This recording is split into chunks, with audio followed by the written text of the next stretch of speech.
Ladies and gentlemen, welcome to the Carver Board of Selectmen meeting, May 13th, 2013. Please join me in the Pledge of Allegiance.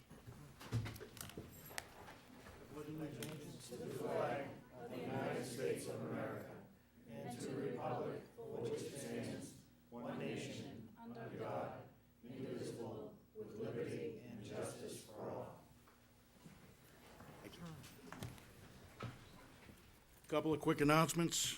There are openings on the following committees: the Audit Committee, the Business Development Commission, Carver Cultural Council, Carver Housing Authority, a state representative, Commission on Disability, Earth Removal Committee, Growers Representative, Finance Committee, Local Housing Partnership Committee, Marcus Atwood Trustees, Old Colony Regional Vote Tech School Committee, 2 positions, Recreation Committee, 2 positions, Town Building Study Committee, and ZBA alternate. Please contact the Selectman's office for an application.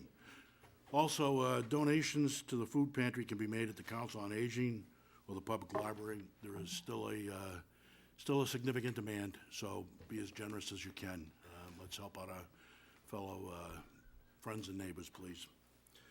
At this time, I would like to invite Mrs. Meg LeMay and her son Karen to come up to the dais. What a smile.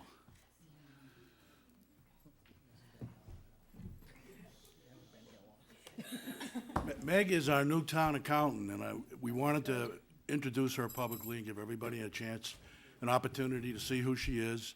And that's her young son Karen there. He's going to be an Olympic swimmer someday. You mark my words. But we just wanted to introduce her, and we wanted to give her a nice round of applause and welcome her aboard.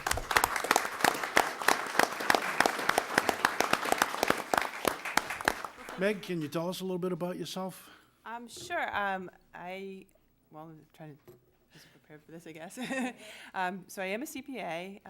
I have worked both in the private industries. Started off like investment banking, and then I worked for a CPA firm. I've worked as been the town accountant for the town of Hanson, town of Situate, and now I'm here, and I'm very excited to be here. Excellent. We're excited to have you. Thank you very much. Karen, what do you want to have to say? Nothing. You're on TV. I'm watching. Just say hi. All right. He's a little Okay. shy. I think I'm a little over. I'm sure we'll see Karen over the years and watch him grow and blossom, so. Absolutely. All right, well, thank you very much for being here tonight, and again, we wish you the best of luck going forward, and we look forward to working with you. Very much. Thank you. Okay? Absolutely. Thank Thanks. you very much.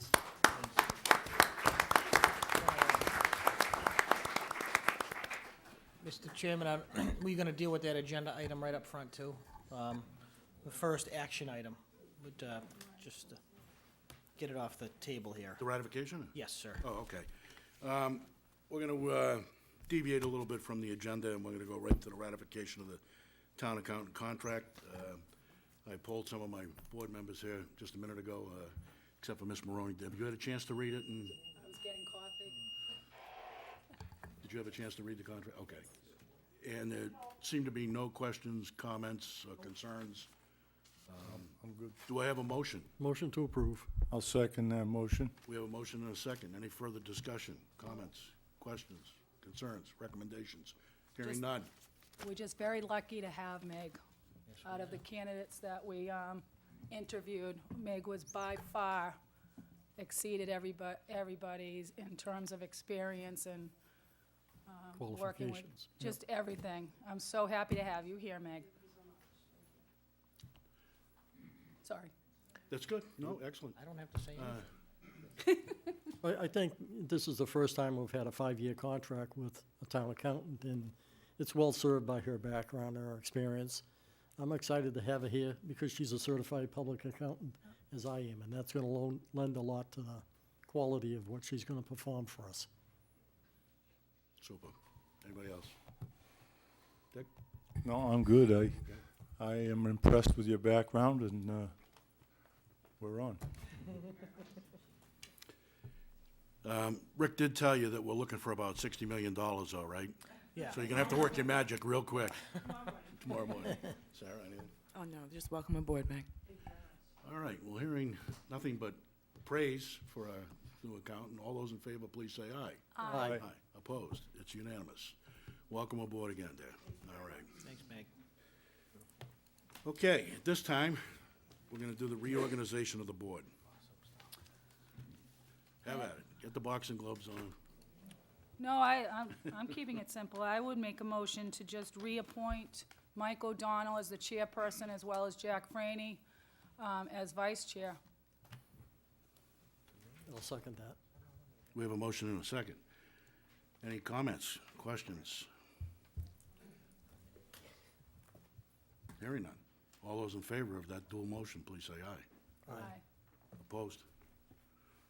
Looks good. All right. That was easy. Something's Let's keep wrong. it that way. Let's keep it that way. I think we ought to take a recess and come back in 2 weeks. All right. Appointments with possible votes, and thank you very much. Appointments with possible votes. North Carver Water District Budget Hearing. May I make a point before we start? Sure. I'm asking why we're meeting on Monday, and we're not meeting, our regular meetings are second and fourth Tuesday of the month. Now, all we need to meet on those nights is a quorum. How come we have to change to Monday, this meeting?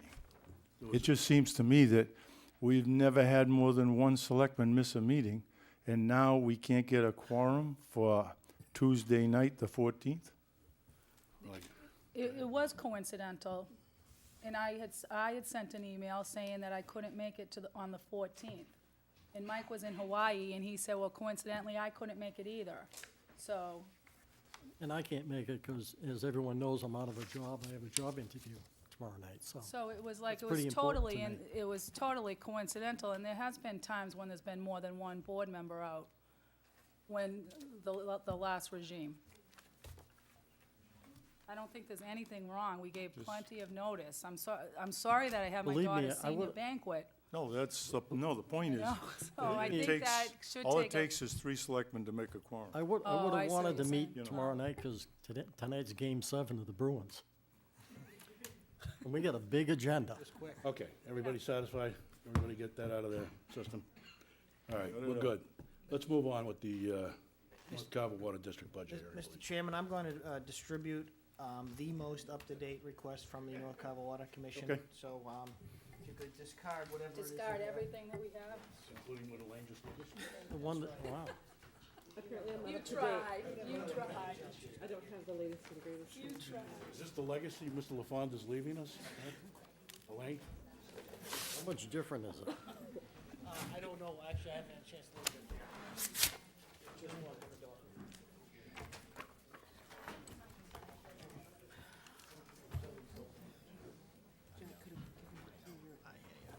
Rick, I presume, since I don't see it on the agenda, that the school is postponed till next week? Yes, that is correct. Yeah, they have the regular meeting tonight already, so it's kind of.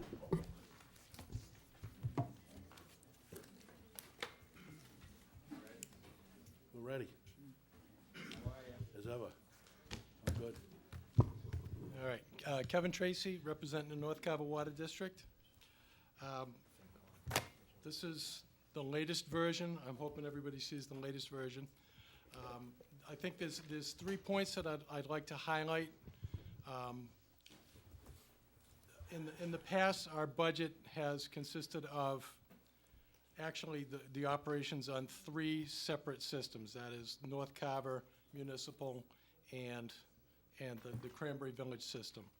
It was under the advice of our interim accountant that we separate out those elements. So now you're just looking at the North Carver Water District budget. You're not looking at 3 different entities. 3 different budgets. You're Right. just looking at the one. And that's the first point that I want to make. The second point that I want to make, and this is kind of significant, you'll notice that all of our salary, or most of our salary and all of our benefits have been taken off the line. We no longer have employees that work for us. We've gone to a total contract ops situation for the operations of the 3 systems. Right. So you'll see that all of that has been transferred over from the salary and benefits, has gone into the operations side of the budget. And the third thing that I kind of want to point out real quickly is that on page 4, one of the things that we added in was what are we calling it? We're calling it a reserve fund. Last year, after the budget cycle had closed, we had some water quality issues that arose within the system in North Carver. And what we found was that we had to overexpend our budget, and that we later had to go back to town meeting and get a 9/10 majority to pay some old bills. So we've created a new line that covers us in the event of a water main break, or if we have water quality issues that require some measure beyond our control, then we can use that for that. And I think those are the 3 points that I kind of want to touch on the most. We are looking at a potential deficit this year. A lot of that is dependent upon, there might be some ways that we can make up for that if the DECIS ends up using more water than we have we've used the minimum on that. And hopefully they'll purchase more water than we think that we're actually contracted to provide to them. And that'll help us with the deficit. How are we funding that reserve fund, Kevin? Yeah, The rate. it's a line item in our budget. Okay, so it's not from revenue, it's just Yes. revenue. Okay. Can I add Absolutely. a couple of things? Kevin's pitching in here that currently the Water Commission doesn't have a chair. I went over this with the interim town accountant, Eric Kincher, and Meg. We threw her under the bus today and dragged her into this. It's very conservative. When Paul was the chairman, he made sure that this was as conservative as can be. And the reason I say that is we are very, very close, and hopefully the day after town meeting, we'll be able to sign a contract with DECIS to purchase, at minimum, $25,000, 25,000 gallons a day. That's the minimum. Anything below that they purchase, they're penalized, and they have to pay full rate, and we'll make out a lot. This reflects 25,000 gallons. They expect to get anywhere from 40 to 50,000 gallons a day. So that's not reflected in here, it's the minimum. We also, the unappropriated retained earnings from this year of $99,180 is in here. I talked to Eric and Meg today, and unless something happens between now and July 1st, that will be available. And then the last thing is the subsidy budgeted for debt service. I know that this is the interest from the BABS, they called the BABS loan that the federal government gave us. And it's a little sketchy whether we're going to get it or not, but we did have, Meg is here. I wasn't privy to the phone conference they had with Clark Rao, the town's financial advisor. But if I misspeak, please tell me that he's very confident it won't be eliminated. It may be reduced. Right, and it has been filed, it was filed a while back, and so it's just a matter of waiting for the money to come in. Okay. Yeah, I can speak to that, because I was involved in that filing. And we had been told right up front when we went for the financing that it might possibly be either reduced or eliminated. And there's been a lot of goings-on in Washington about cutting back. With the sequester. And we, on the date we were supposed to receive it, we didn't. So I've been chasing the IRS, and they assured me that something would be forthcoming, but still hasn't arrived yet, as far as I know. And I had a conversation with Meg and Eric Kinshef, our interim part-time accountant, and went over that with them. And there is a folder in my desk that contains all the details on it, so I'm hopeful that we will still receive it. But like you said, it's sketchy. It's kind of nerve-wracking. Right now, the IRS is, in Congress, is contemplating cutting out all tax-exempt bonds, which is really going to mess up the whole country as far as borrowing money. So that's because of this whole mess that we're in down in Washington. My only other comment, Mr. Chair, is that what Kevin was alluding to about this reflects only the Water Commission, the way the former town accountant had the budget was that it was 100%, both the central water system in Cranberry Village was all in this budget, and then when a bill went through, he would separate it. And Eric, rightfully so, said, let's have each budget reflect what we spend instead of having the accountant have to fiddle around with it. And That's non-accountant wording, but that's the way I understood it. I'm not quite certain, but maybe the new auditor might have mentioned that as well, too, in That his might be report. true. I don't know. Yeah. Through you, Mr. Chair. Yes, ma'am. Jack and Kevin, what's going on with Dunkin' Donuts, and has their water supply usage been incorporated into this budget? Yes, It has. thank you. The two Yep.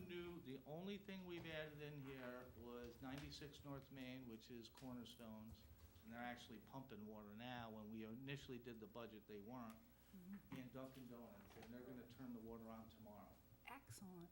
I don't know if they're gonna open very That's soon. great news. So that's reflected in here. As Kevin said, there are many opportunities, or several opportunities for new growth. I know I can speak to some of them. The lot in front of SLT on Marion Drive has been sold to Agway, CPS. I'm told they're a pretty big water user. Is this the Agway on Plymouth Street, Jack? Yes, yes. I call it Agway, I don't think they do. And then there's I'm pretty close to some movement on the lot across from Cumberland Farms, the old Mazzilli Farm, which will be a pretty good water user as well.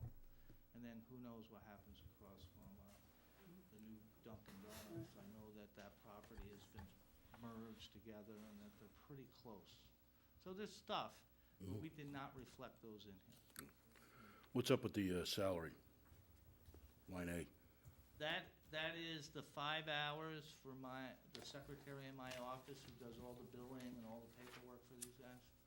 5 hours a week. Is that in addition to what we're paying the water firm that's running the, Yes, we need a clerk Yep. in-house to handle our bills. It's an accounts receivable and accounts payable type position.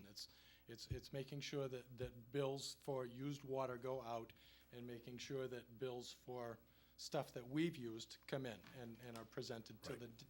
to the commission for action. but what's the rest of the salary? I see $3,600, you know?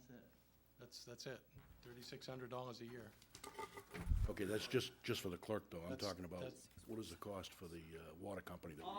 Oh, they signed a contract for $120,000? Yep, Is that what you're referring to? yeah, I'm just, 60% would be paid by the water district, 25 by Cranberry Village, and 15 by the town.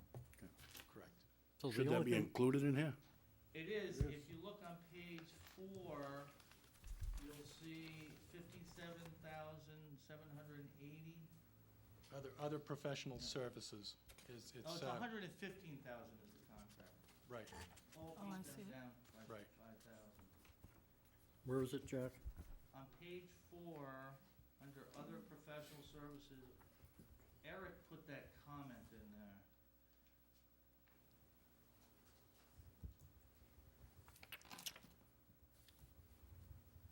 So 60% by you, 25% by, Cranberry Village, Village, and 15 by the town. correct. Typically, last year, that would have said 120. And then, Kevin, it sounds like the Water Commission has a more positive outlook as we move forward here. We're starting to get more customers, we're starting to find, Yeah, I think that's a direct reflection of, there's really, we're starting to see movement yeah, on the properties up in North Carver, not just within the district, but around the district as well. I mean, there's a lot more activity on development potential up there, and it's only gonna benefit the district in the long run. I do feel positive about the future, you know? I know this was a heavy lift. You know, I'm sure. And, We you knew know, it was I- gonna and- take a couple of years to get, And I, you know, Our feet I on gue- the I guess ground. maybe now's a good opportunity to thank our former chairman for his part in this, because he wasn't shy about his portion of the heavy lift. I'm And, not saying Paul Johnson did a good job, did you? you know, Good job, Paul. Are they saying that publicly, Paul? But, You better get a copy of this tape. what shocks me is I thought he was shy all these years. yeah. And we even have a reporter in the back of the room recording this, Paul. Make sure you get his picture too, will you, Bobby? Mr. Chairman, Yes, sir. I don't know how Rick feels about this, but we're pretty tight, I think, on the general fund budget. You have $10,000 in there for a reserve, which is kind of a luxury for you, considering the fact that we're gonna have to subsidize this account to the tune of $77,000. So that might become an issue on the table as we try and balance the general fund budget. Are you saying that the entire balance of, the fund balance from the water district is gonna be used against this, or it hasn't been appropriated yet?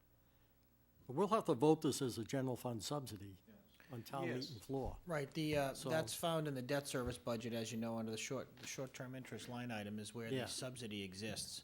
And we're carrying the same as last year. But as we look at all the line items and everything, Right. if we come up short in some line items, we're gonna have to make a decision whether to leave the $10,000 intact in there, especially where we're gonna be giving them $77,000. Well, that's true. I will say, though, that the balanced budget that I've given forwarded to the board and the FinCom does contemplate that's the same amount of debt service. So, in effect, it's in there. So presuming we don't have any bombs go off between now and town meeting, Just trying to We should issue be a little okay. bit of note of caution that, Well, We have to look at all these I things. understand, Yeah. but we have to, what this 10,000 does, I'm hoping that we never have to spend it. It's only there in case, like, at the end of the year, we had a water quality issue. We can't ignore that. You can't Oh, just, and- you can't and put that off. You have to take care of it. and I If realize something that. goes wrong, you have to take care of it. It's a water quality, it's an issue, and we just want to make sure that if something goes wrong, we have a way of paying for it. That's Well, my when we- only point. When you go all the way back to 2006, when we originally voted this in, we weren't contemplating having any general fund subsidies. No, we weren't, but May I, so, we were actually, yeah. so Rick, your point though is that your budget takes this into account?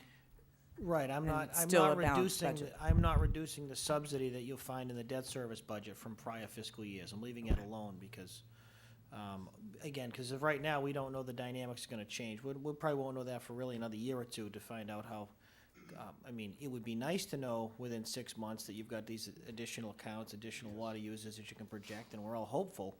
I mean, it's gonna happen eventually, but Right. I think it would be foolish for us to start to, to water, that's gonna sound bad, to mitigate what we've had in the debt service budget for the last couple of years. So I think we need to leave that alone until you have definite, just you in know, case. activity and, right. Just in case. Well, as the issue comes up, I mean, it's super timely with you folks, especially if you have a water quality problem. So, I'm kind of inclined to saying, well, maybe you better have something available right then and there, or Which whatever. was the thinking when we Yeah. decided to do that. I can speak, not to put words in Paul's mouth, but I was there when it was his idea. He said, gee, for exactly what Kevin's saying. Right. Because of when we had the storm, it was probably right after the storm we had, and who knew what was gonna happen there, and it was a mess. So maybe we could have some monies in there to take care of a mess and not have to come back to the town all the time.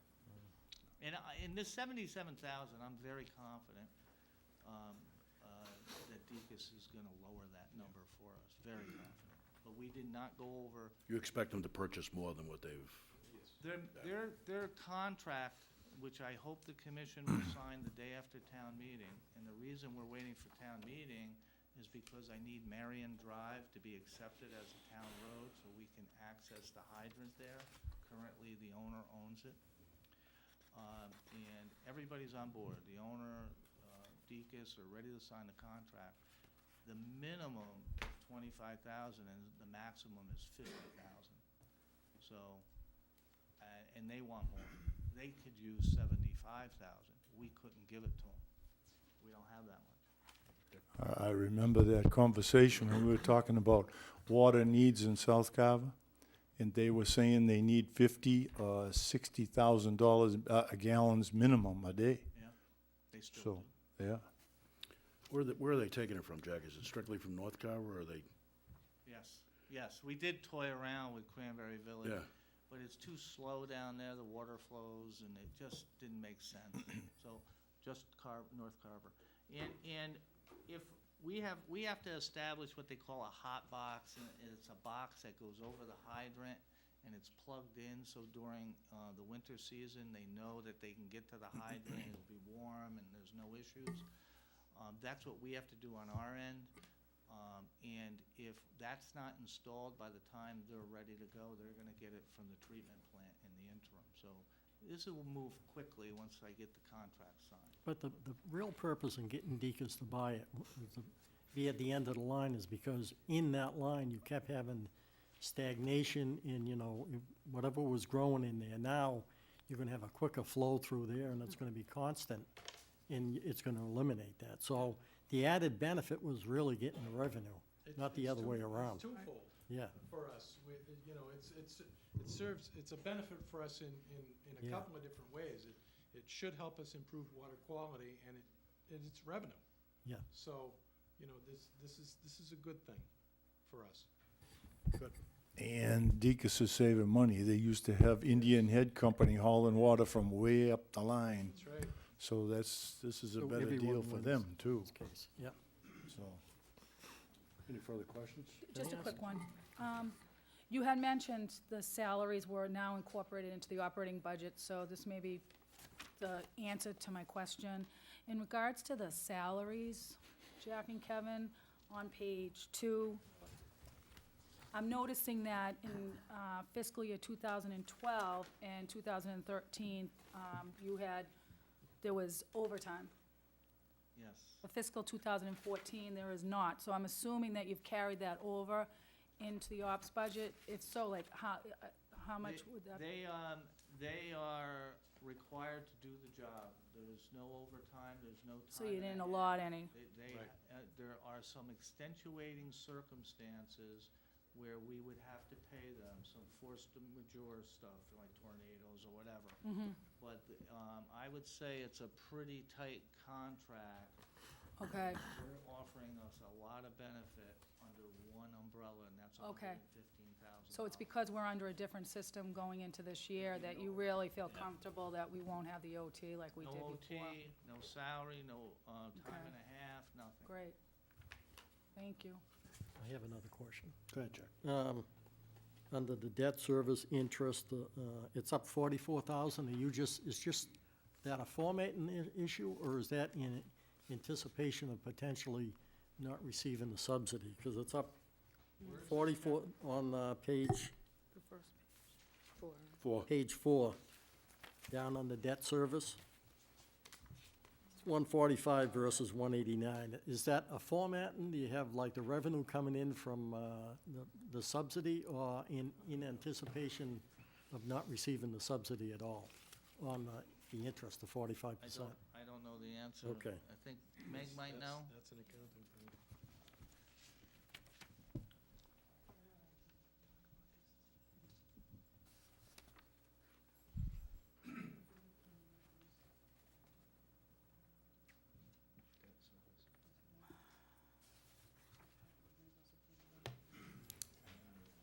I know, I'm surprised they even did that.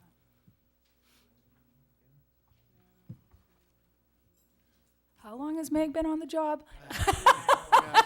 And you're already throwing her into it? I don't know the answer, so. Oh, throwing her under we the, can wait for Welcome to the your new answer. job, right? Yeah, no kidding. she's Into the already breach. under the bus. Right. How about I email you the Yeah. answer? We'll get you the answer, I'll email it to all of you. Well, She'll Uh-oh. have it tomorrow. What I want to do is confirm this, because I talked to Eric about it today, and I think because I think in the past what was done is it was reported, like the revenue was reported. Meg, could you use the microphone? Oh, I'm sorry. That's okay. We want people at home to hear what you're saying. I did talk to. It comes out of the holder, too.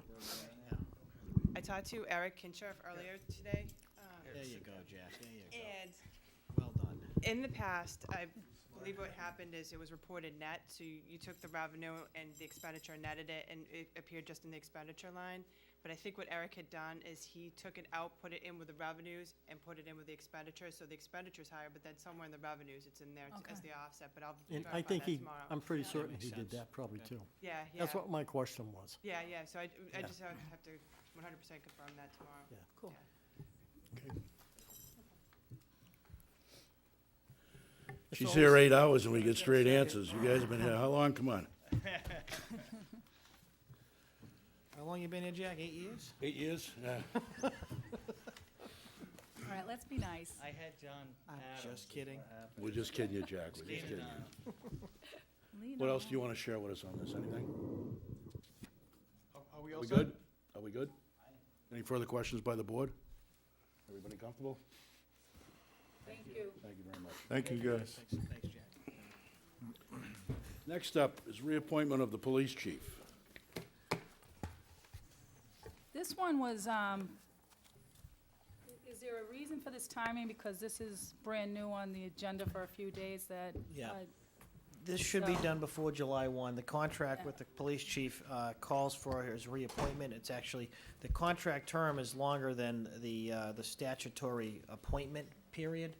So the chief needs to be reappointed during the term of his actual contract to comply with the statute. So that's really what it comes down to, so. Yeah. But we'll just. So it should be done before July 1. Yeah. I mean, So we can wait, so we can read, just read if you'd through it. like to, that's up to the I board, personally obviously. would, because this would be my first year reappointing Mike. So I would like to wait. I'd like to make a motion to table it to maybe the next meeting.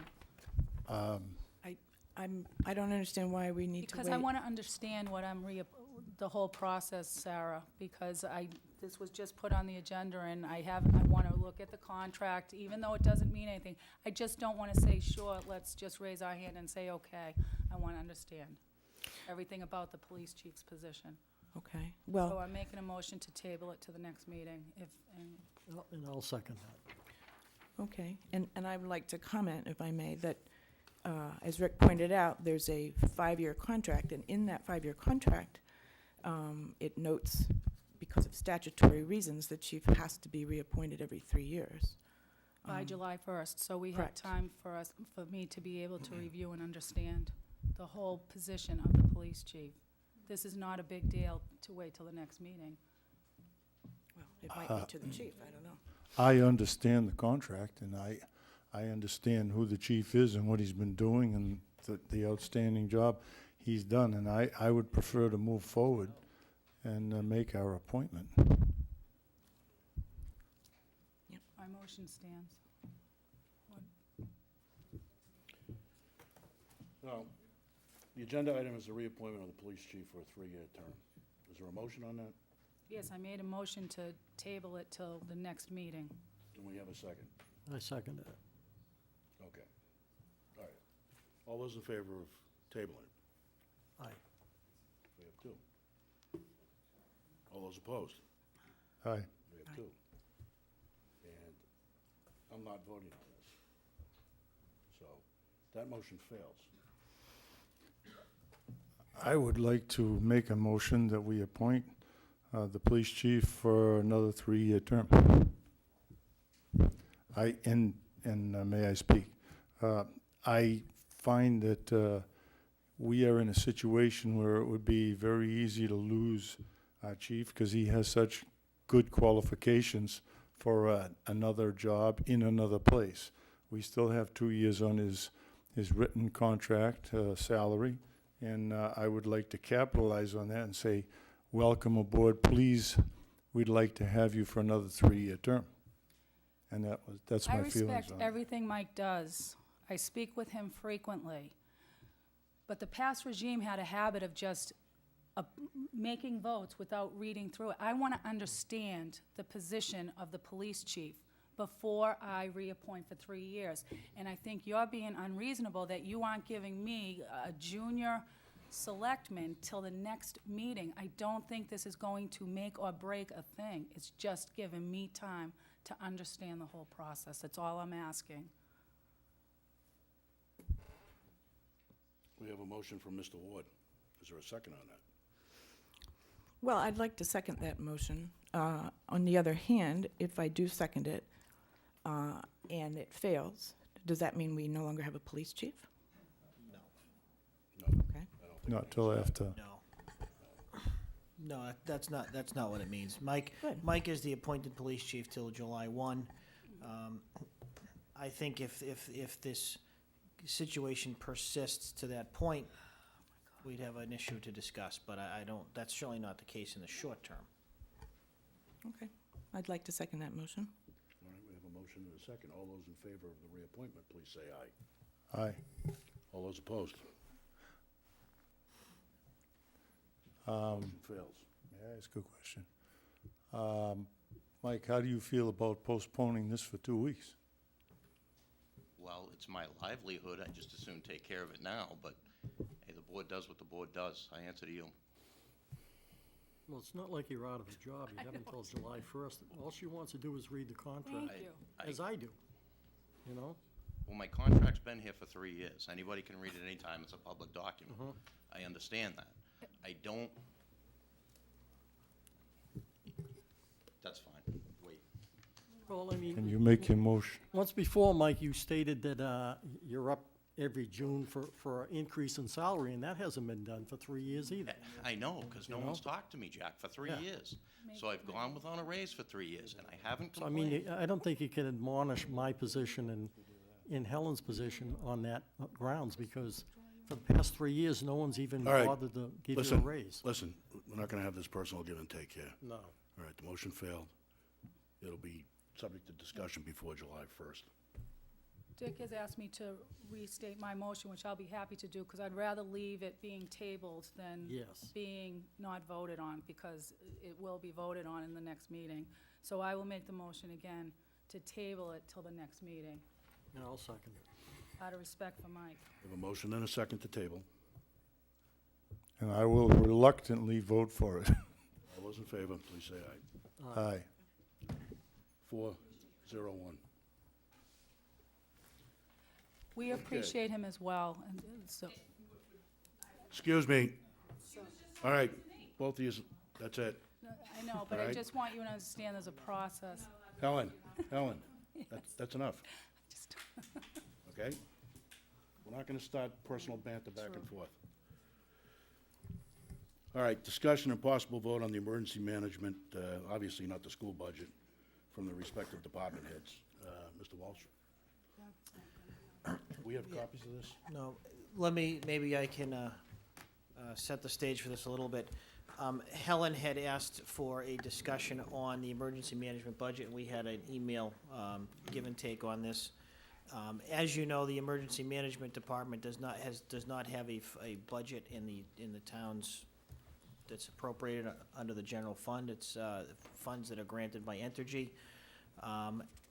Helen was unable to get back to me during the day when I suggested that we talk about, maybe put this off till next week when we have the school in, because Tom does not have a budget prepared similar to the other budgets that we have in town. It's never been the practice or the history in the town to do it that way, as it doesn't require an appropriation by the town. So, under those conditions, I think, and Tom, I don't want to speak for you, but to the extent that Tom can provide us with some information next week during our budget, after our budget hearing, well, actually before our budget hearing with the school for your benefit.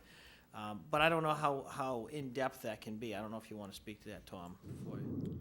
Well, certainly I can, even the money that comes in several forms. There's the Entergy grant, that comes in on a calendar year basis, not a fiscal year. There are other grants that flow from FEMA through MEMA, which are smaller grants, and those are generally on the federal fiscal year, which is October.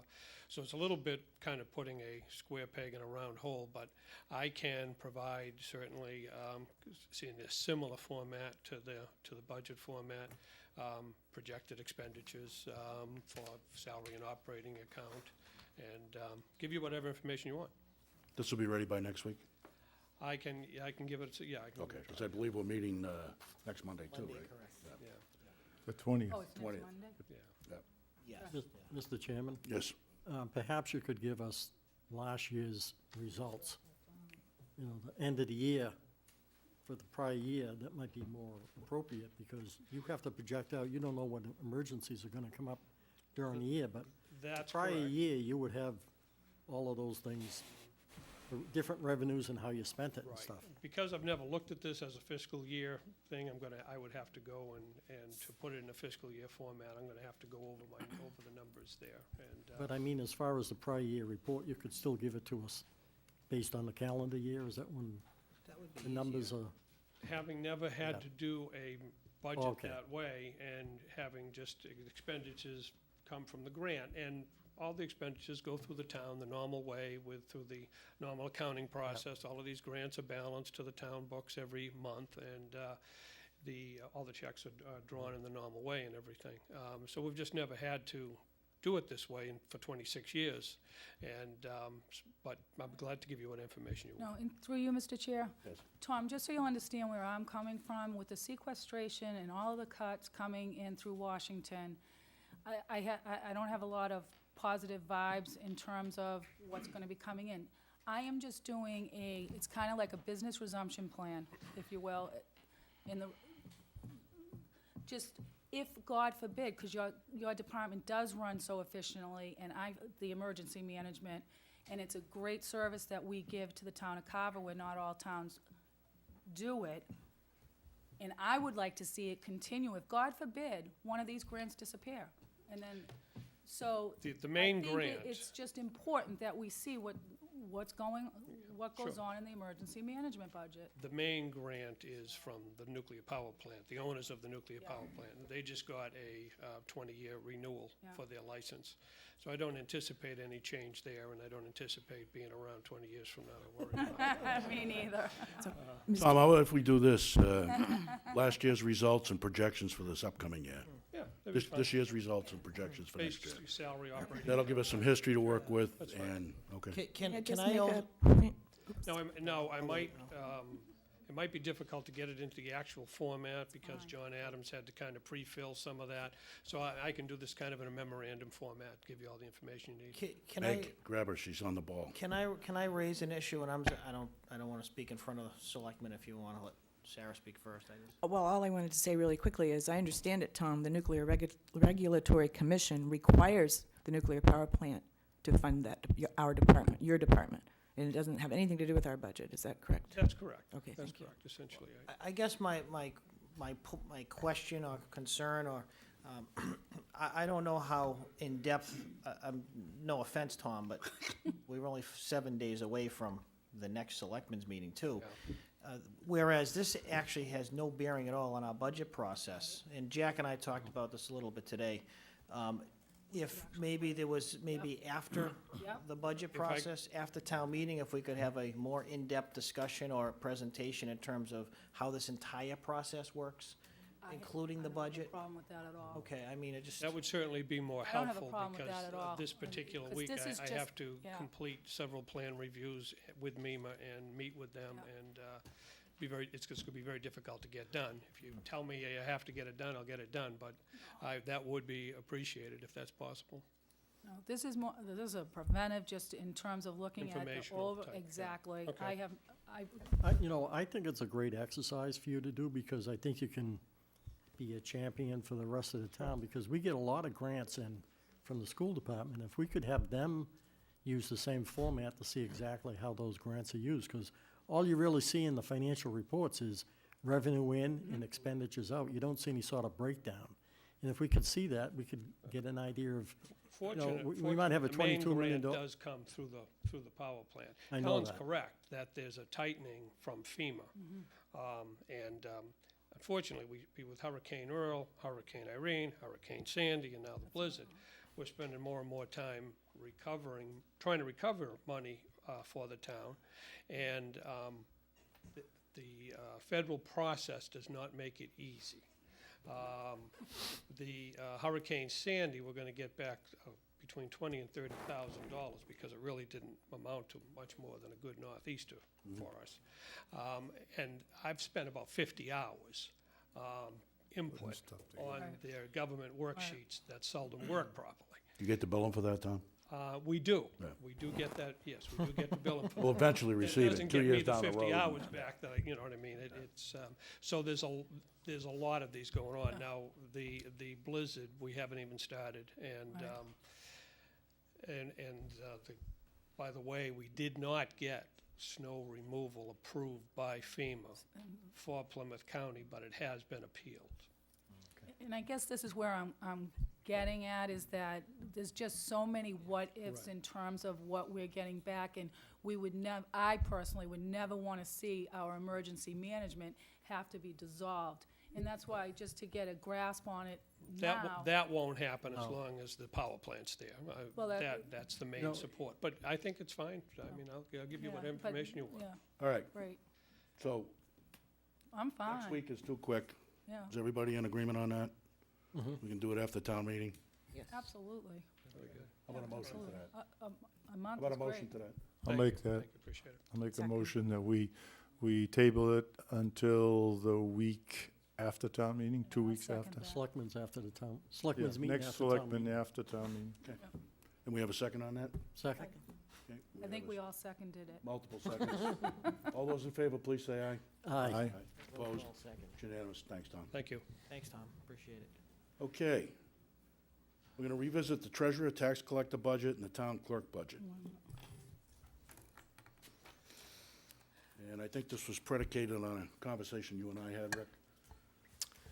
Yeah, just so you know, obviously, you don't have I have an updated budget that going into FY '14, which you'll have for next week, that reflects the amount of the current fiscal year, not that what was requested by the incumbents, who are no longer incumbents, next fiscal year.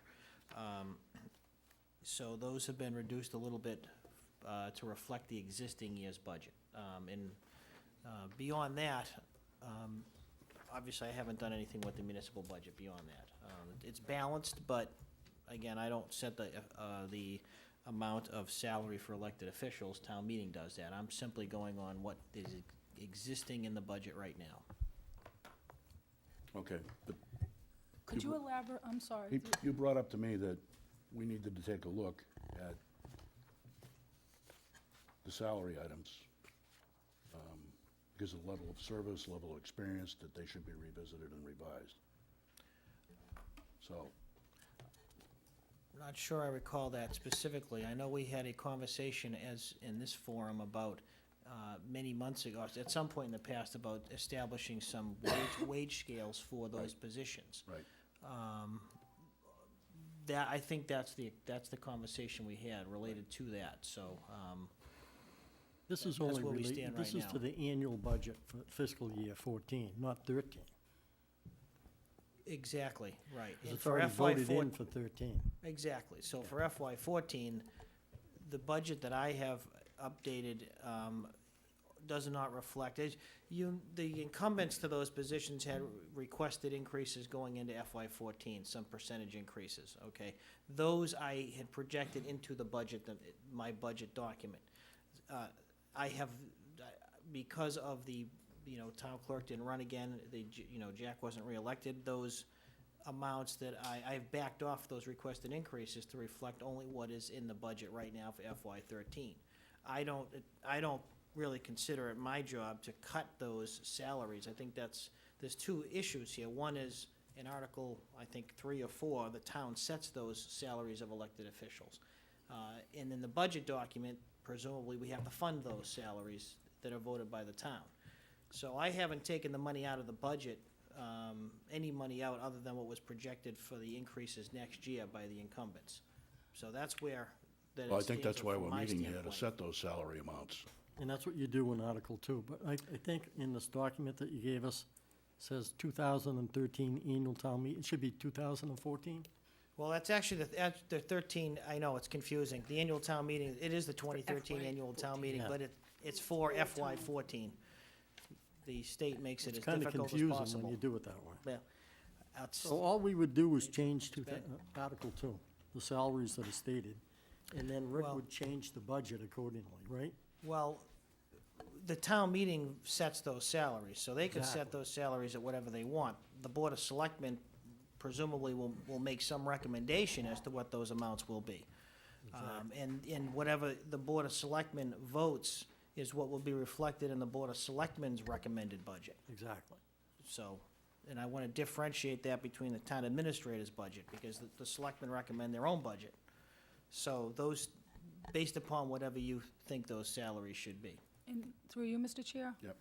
When do we have to have that, Rick? Because I have a follow-up question after you give me that Well, answer. I would hope that by next Monday, we could put on the agenda for you, the board, to adopt a budget recommendation. Okay, Because, presumably, we'd like to get that prepared for a June 3rd town meeting. okay. And And- Whether or we not need you to post decide it, you, too. whether or not you decide you're prepared to act on June 3rd is up to you in the town meeting, but at least to get a document in place for people to Right. review. No, you said you had some proposed amounts. Well, I would say maybe a month ago, we had a meeting, and at that meeting, the issue was raised about there was the elected officials, and there were the amounts for the upgrades that were in question by the board. I think it was the DPW superintendent position, the deputy assessor position. And in that, I had presented a document to the board at that time that suggested where those positions, town clerk and treasurer collector, would fall in the pantheon of the wage scale, what wage scale those positions would fit on. The board didn't take any action at that time, so, but again, keep in mind, all anyone can do is recommend to town meeting what those would look like. Personally, I think a wage scale makes a lot of sense for all those positions. But once again, here we are, the election's over, and how you want to handle it at this point is up for grabs. Well, why don't you give us the recommendations? Well, I can You give us the reissue for you for next Yep. week what the memo that I provided several weeks ago. Is that gonna be enough time for us to publish the warrant that's gonna go out and be posted? Well, keep in mind, the warrant itself is not your budget recommendation. The warrant doesn't get published with your recommendations. We need to get the warrant, the annual town meeting and the special town meeting warrants approved, presumably tonight, so we can post them, and then the recommendations follow from the Well, board. the special town meeting has to be 14 days before the Right. annual town meeting has to be 7 days. Right. We'd So like they to- need to be posted by next Tuesday, the 21st? Right, I would like to be able to post them this week. Keep in mind, there's the warrant is one thing. Your recommendations on those articles is a separate factor. So getting the warrant posted, and then between next week and the 28th, hopefully, the board and the finance committee will be able to make their recommendations, and we can be all set for June 3rd. So one of the things that I think is probably not for the best reasons, but the budget document is probably one of the easier things to act upon this year because it's incredibly modest. And the fact that we're carving out almost our entire tax increase for the new growth for the purposes of our capital building stabilization fund, and makes it so modest a year that there isn't a whole lot, I would think, to disagree on. So I don't see that being a big problem. I think the other issues that might come into play, obviously, would be articles, capital plan, those things I think would probably foster maybe more debate, but at least it would be helpful if we could get the warrant done, get it posted, and to the extent that people can get their recommendations done in the next 2 weeks, I think it's very plausible to have our June 3rd town meeting on time. Go ahead, Dick.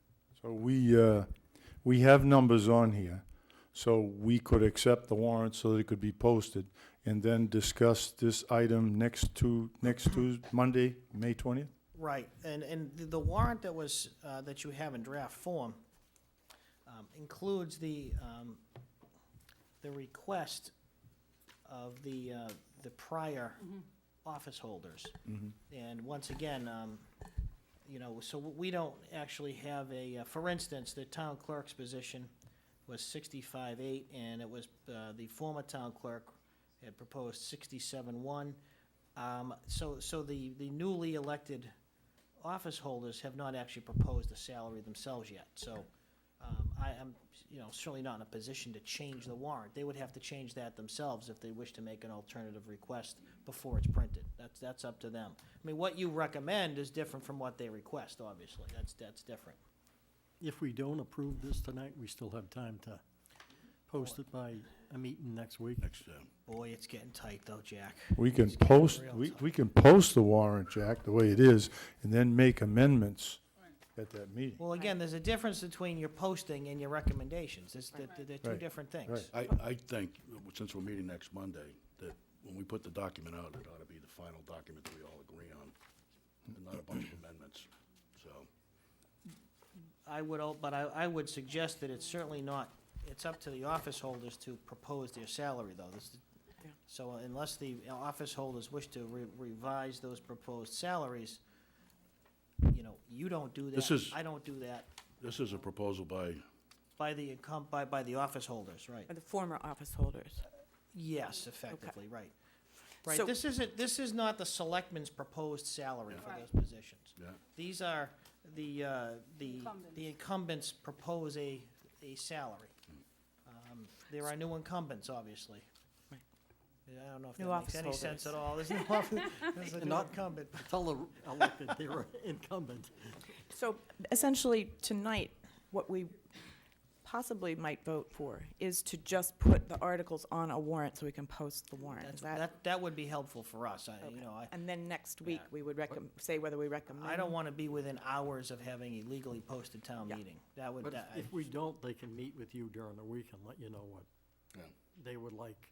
to be in. Absolutely. If you want to, approve the warrant, subject to any final request by the town clerk and treasurer collector, Yeah. that would be easy, that would be fine. It'd be nice to be able to get it on the board this week, though.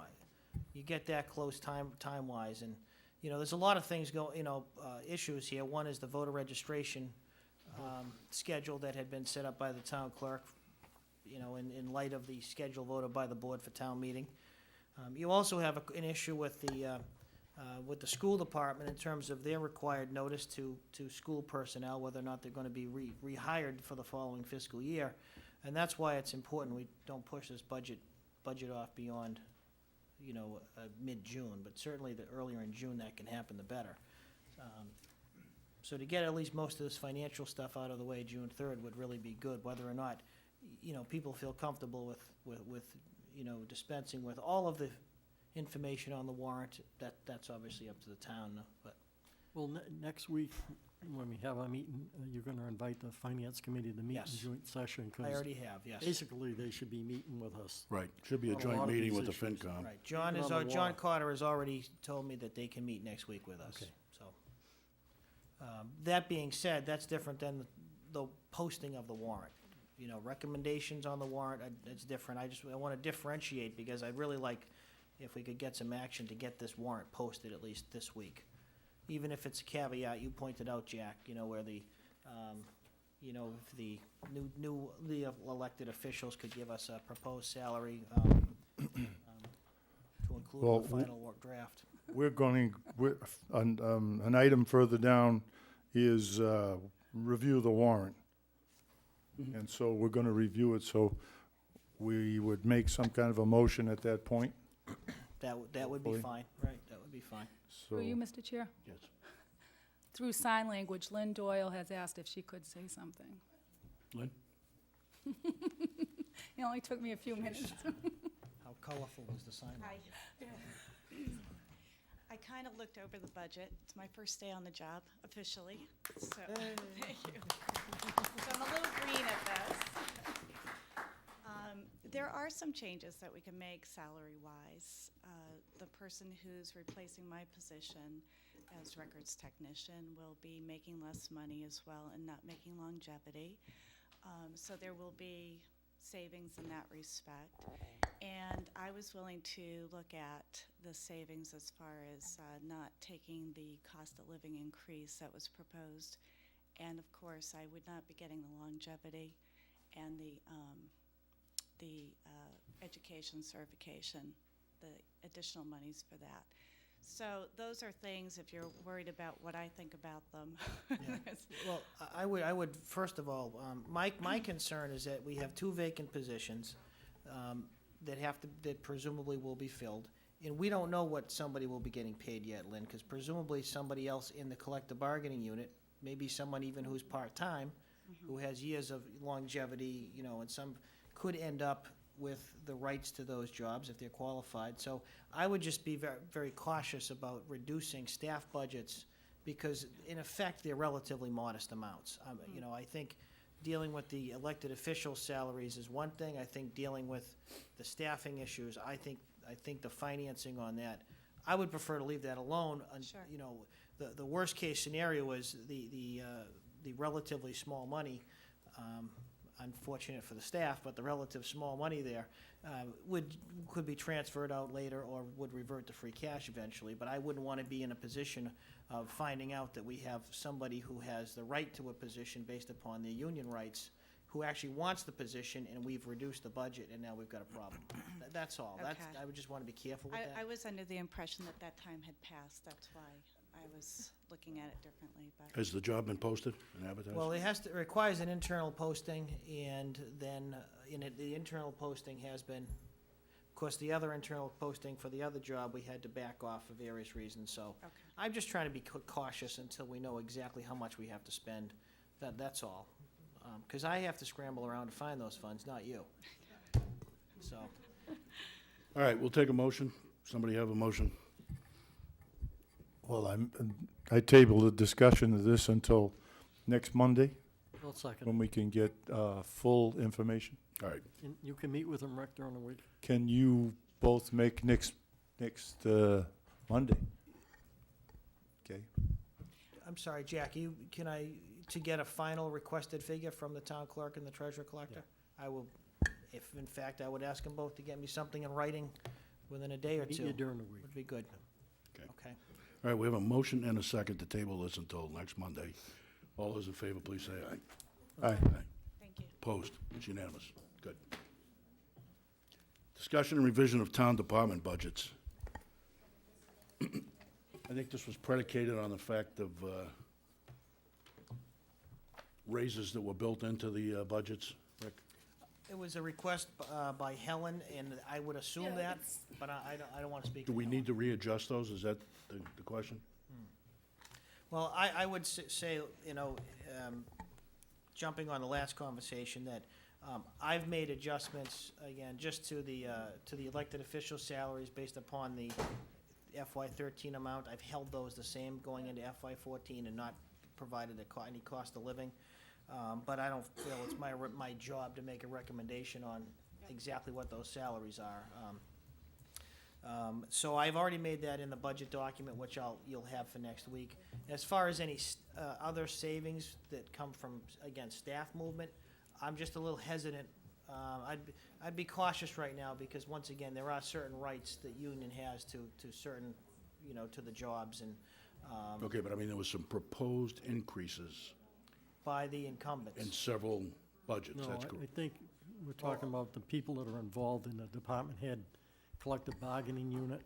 We should be following the sorry. salary chart that's in place. I may not have understood the Yeah. agenda item then. Okay. Instead of, because some of them have some significant. I guess the point being increases. that it's a union issue at this point in Are we, time. okay, so we're not talking about the elected officials? No, No. no. Okay, I was not We've moved on. aware of that. I was not With aware. us?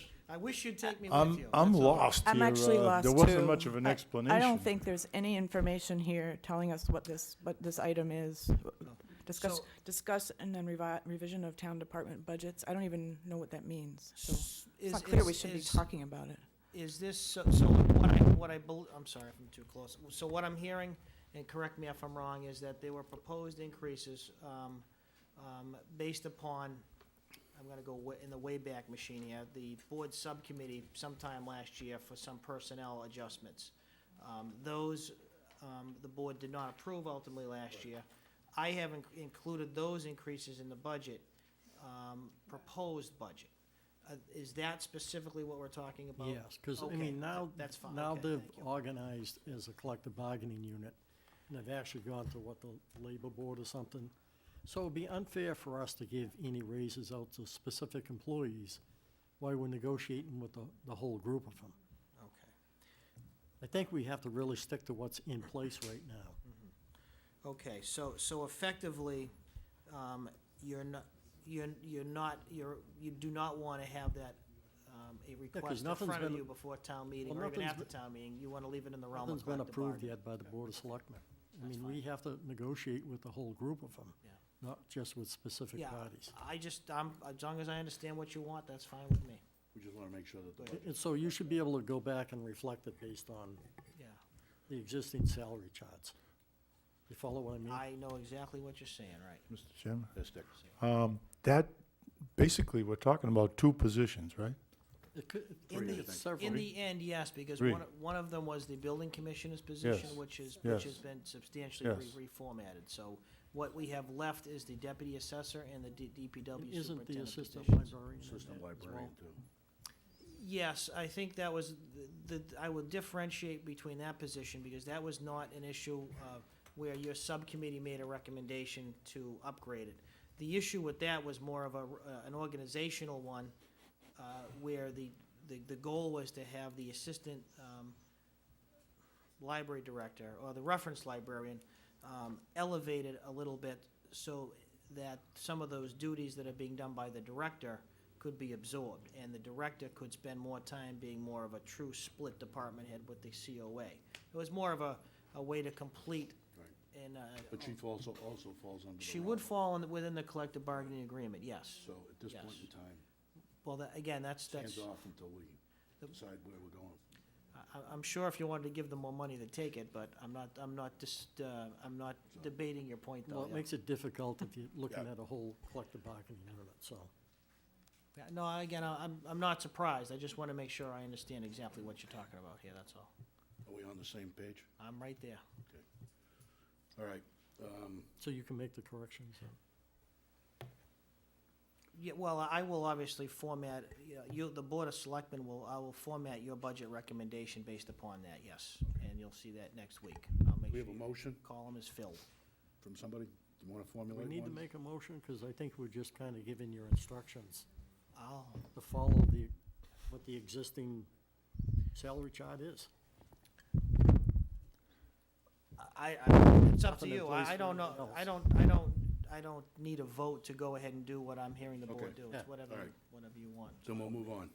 Also, the individual department heads' budget will have a column in the presentation to the town and on town meeting floor.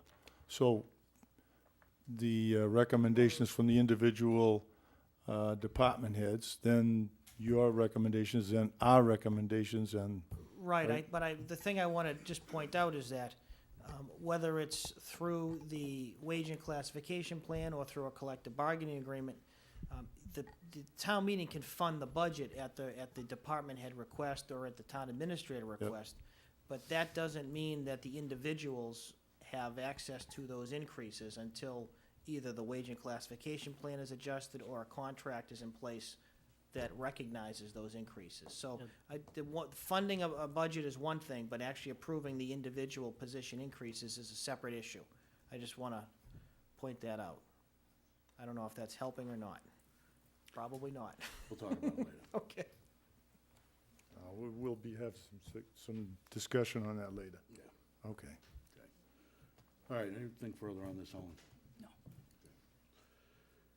All right, discussion and possible vote to deactivate the website committee.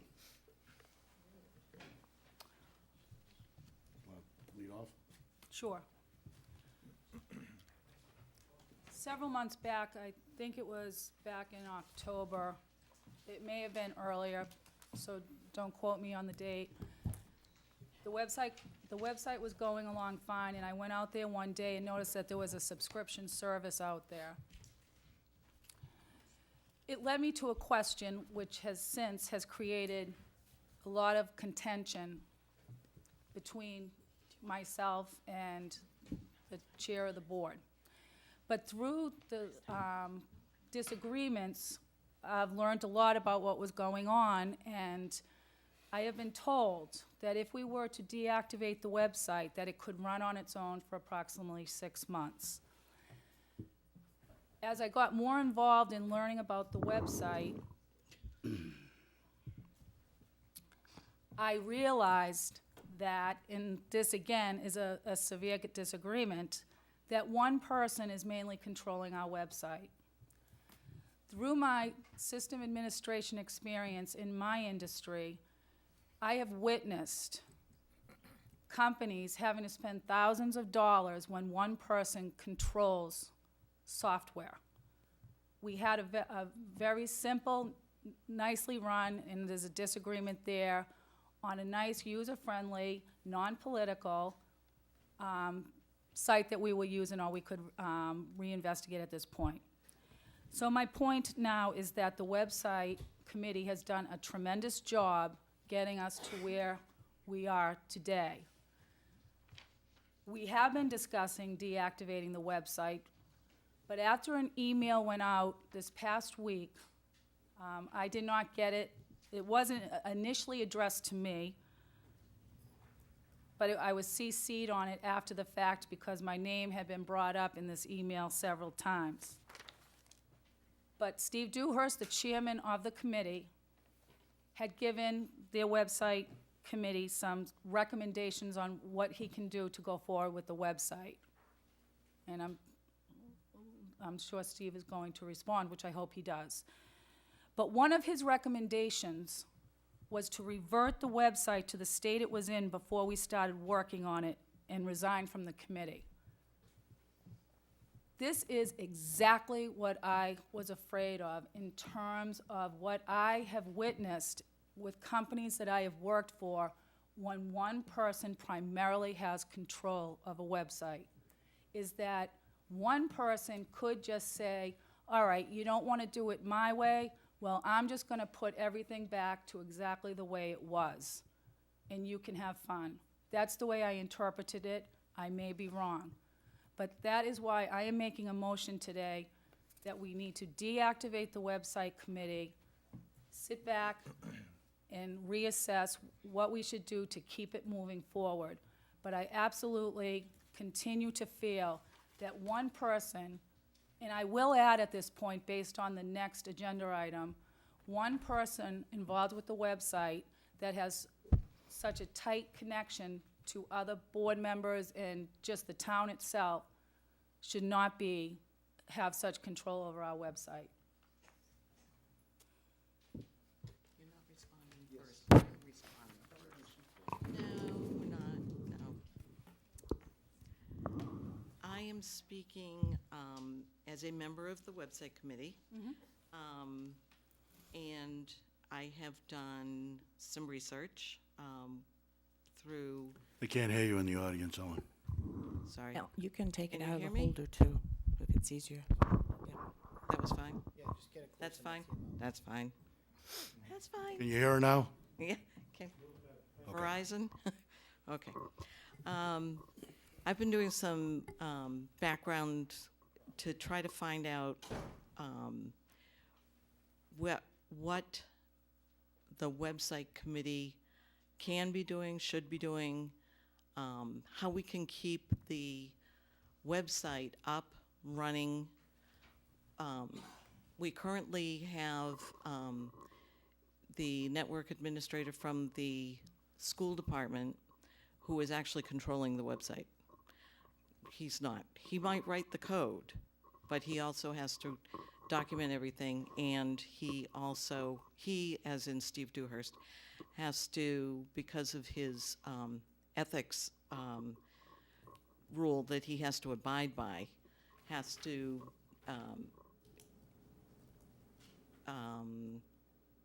do what's right. He can't do what's wrong. Or he would lose his stature in the website community. I'm not a website person, so these words are just, this is what I spoke to the person at the school department, and what I was told was that we need to keep the website because it's dynamic, which means it changes. It's not static the way it was. And what we had before was a bunch of junk. I couldn't get changes made for my department. And there were a lot of issues that go way beyond this little committee. And I think the whole thing with the committee part of it is just personality issues, honestly. But having said that, I believe that, first of all, I don't know, the police and fire and town government were all sharing the same server, or two of those were sharing the same server. And there was some question about emails going through, but they're actually on two different accounts with lunar pages. This is all stuff I got this afternoon from the network person. She is, the committee itself has no access to emails. We just don't. While I was talking to her, she went to try to look at the changes that have been made to the website in the email thing that somebody was talking about, who would send emails and who could look at them, and even that because they're overwritten 24 hours. within 24 hours, there's no way to know what was sent to whom. Yep. And so that was one of the things. The person who was working on the website prior to the committee assuming responsibility for it, he was putting in 3 to 4 hours a month, period. That's it. It still cost us $3,600 a year or something in that vicinity. And there's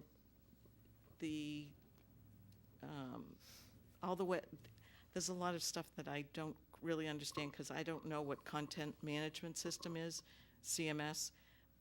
And this is from Wikipedia. It's a computer program that allows publishing, editing, and modifying content as well as maintenance from a central interface. I don't know what that means, but this was all done free of charge by Mr. Dewhurst. And normally, according to the network administrator, that can cost anywhere between $10,000 and $40,000 just to get that done. And it was important to get it done, and it needed to be done, according to her, as well as something called FTP. And this is also from Wikipedia. Excuse me a I don't know minute. what it is. Want to hold it down to the front row, please? There's people talking, there's open mics, Ellen, people at home trying to listen. Just to add to what you were just saying is, all as I ever wanted was, in addition to what I have already mentioned, is we needed controls in place. And for example, I did go out to, I called Ellen Smith to find out. I wanted to see, is there an easy way to be able to look at the web server logs and see who is uploading things and who is doing. Right. And you can't, because Exactly. you can see basic information. Right. Because it's overwritten every 24 hours. This is something that if we had been working on strict controls and policies, we would have been able to discuss it, because Ellen explained to me, which made total sense, was the reason we have such a short time window is because of the cost. Well, we could have sat down and said, if we're going to expand our ability out on the website, well, maybe it's worth an investment to be able to hold those server logs for a longer period of time. But this has never happened. And, Right. and this is why, It all comes down to cost, as far as that kind of thing goes. And that's what she it was goes down explaining to to me. cost and open transparency, and who has the permission to put something up on a website? Well, all I do as a department head, I can put anything, I can put my agendas up there, my minutes, any downloadable forms that need to be, that people need in order to apply for exemptions, like the seniors and the veterans, or like the chapter land folks, so that they can file their applications every year. There are just a number of things that I am able to put up there. Does that Because apply to all department heads? Every department head, yes. Every department head knows And how to- committees also have that same Every ability. department head and committee knows how to update and access that. I don't know whether they know I how or believe not. most of them do. There are about 100 total committees, but each, and Right. I think we've been told this before by the website committee, that each department head and each chair of each committee is their own webmaster. They do their own department Right. and just their department. They're not allowed to Right. do any other. Right. Through you, Mr. Chair. Yeah, because that's what our restrictions are. Example, I went out to find out who put a certain document up about the CPA 5 days before the election. Uh-huh. And I went through the chair, and he told me that, he never responded. He just said he gave permission for it to go out. We still don't know who uploaded the document. And I believe it was like a day later, once, I believe you did. Oh, you just wanted to chat.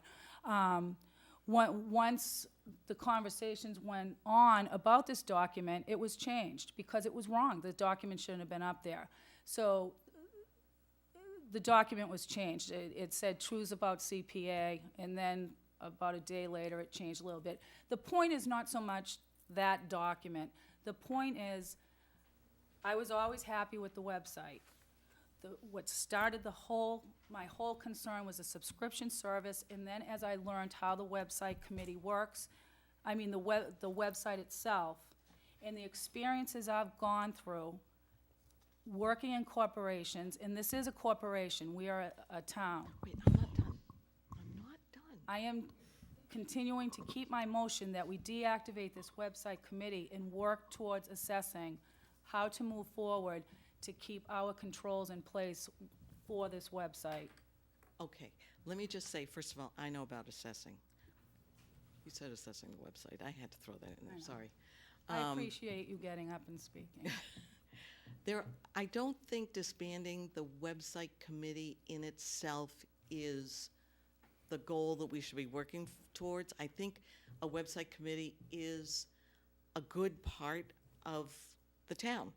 And I think that the people on it should be working towards whatever goals the Board of Selectmen set. Now, I have a list of potential goals that were originally written by the town administrator, but there was never any We've document. tried this 3 or 4 times, Helen, it hasn't worked. No, I've only seen this last week, or, yeah, whenever. Anyway, Helen, I'm sorry, I said Helen. everybody gets that mixed up.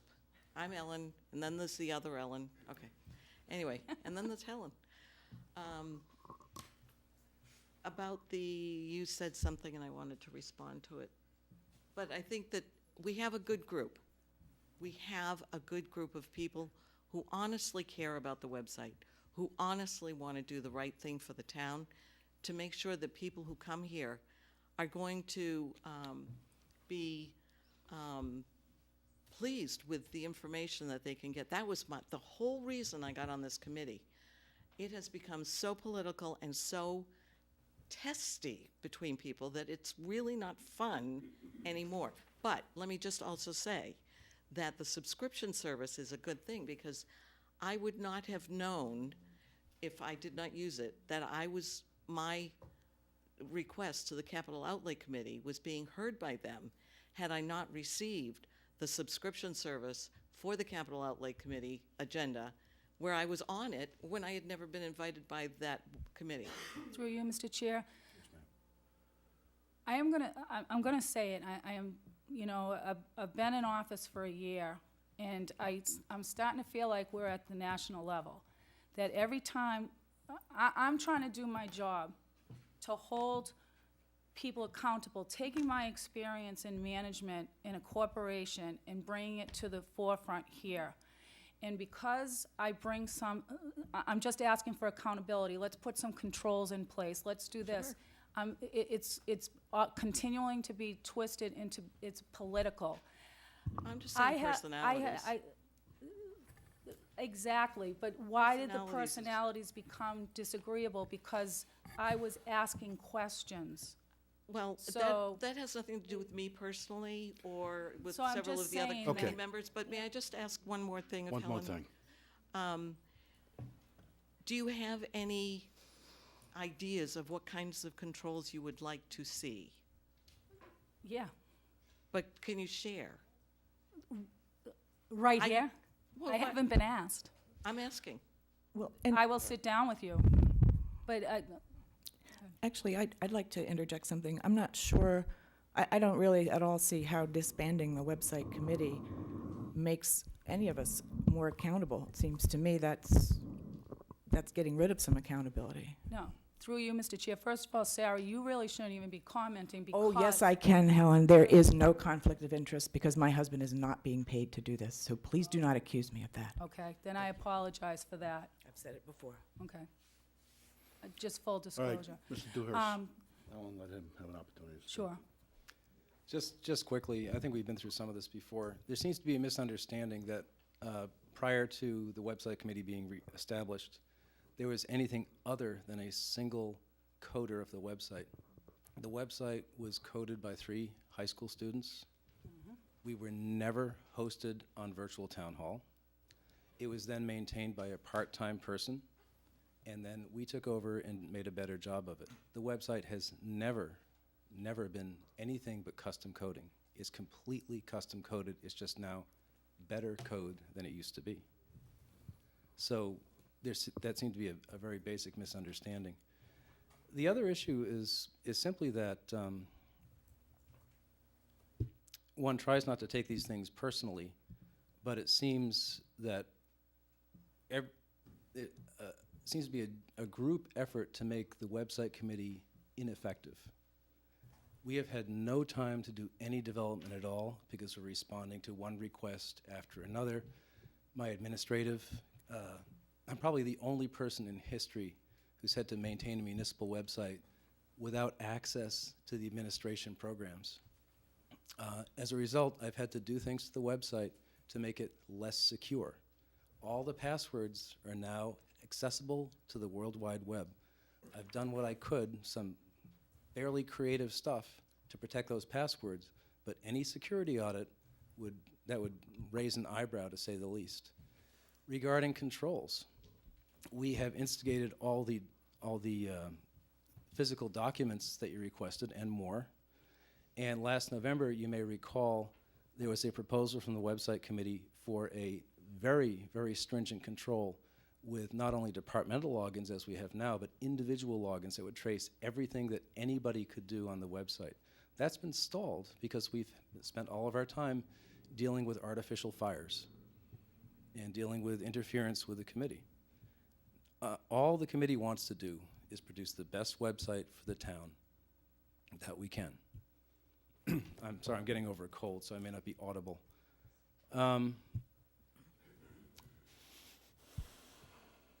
There's just a lot of development that's not occurring, and especially the security. The other thing is the weblogs you were discussing just aren't going to give you the information you want. You can keep them for a year, and it's basically free. I mean, there's nothing that prevents us from downloading them every day and keeping them forever. It's dirt cheap, but it won't give you the information you want. The information you want is what we tried to provide and are being prevented from providing. Individual accountability and log files. Is there any other? And I think, well, I could go on, but I'll. You can finish. No, Last November or December, your board appointed me to work with the website committee. And to be honest, I've enjoyed the website committee work that we've kind of done. But as for being able to really get down to the nitty-gritty and work on the website, the political games that everybody plays in this town is the reason why young people don't want to get involved. Nobody has time for this. It's ridiculous. I've got 2 jobs. I've got a 4-year-old. As all of you have lives. I want to be able to. No, we don't, Michelle. I know. Well, fine. You don't have life. That's fine. This is our life. Good for you. But I've come up with some decent ideas, I think, to improve the website, and to deactivate it wouldn't give me an opportunity to be able to play this out. And I really wish, and I ask that you don't disband this committee, because I really would like an opportunity to keep on working on something that I think that it would really, really help the town website. There's a couple of things that I've asked to work on. One being a where can I find? If you look at Plymouth's website, they have an alphabetical list of everything under the sun you could imagine that it'll point you into the right direction of where to go on the website. When I moved to Carver, I still, on the website, you know, sometimes you don't know where to look for something. And also, another thing was what's going on with cranberries. We're a town of cranberries, and nobody knows anything about them if you don't grow them. I mean, I don't know much about them. I've approached Mr. Garrettson to help me out with information to get onto the website so that regular Joe Schmoes can understand why the helicopters are flying over, or, you know, why the trucks are going in and out and everything. And I really think that that would be a positive. The Ag Commission would love to do a Cranberries 101 Well, and that's kind of where we're going with this. And I had already did one, spoken to in the past. the chair of the AgCom already, and I really hope to continue this work, because I really think it's important, especially for families that are moving into town and don't know anything about it. And we're just going into growing season. Exactly. Which would help. Anyway. I'm good. If I could have No, I was just gonna, from a non-computer tending person, I look at the website committee, and I look at a pretty balanced committee with quite a lot of knowledge. And I look back at what we had for a website, and nothing was up to date. I remember when we had elections, there was nothing on the results for quite a while.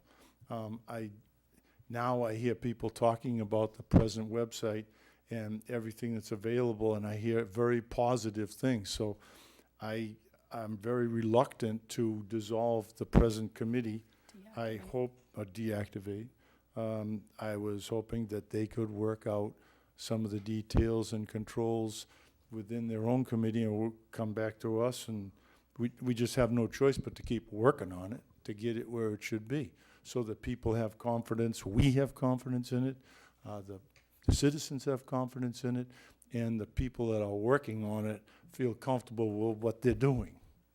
And so I'm a bottom line guy. Mr. Franny? I think it was a few months ago, and correct me if I'm wrong, Rick, but we had talked about having someone come in and look and see if there was a possibility, because the whole issue then was the subscription service. And we were gonna have someone come in with computer expertise and look at if there was a possibility that you could capture those emails of people subscribing to it. You remember that conversation? Yes, and I think the other question was the ability to maintain the site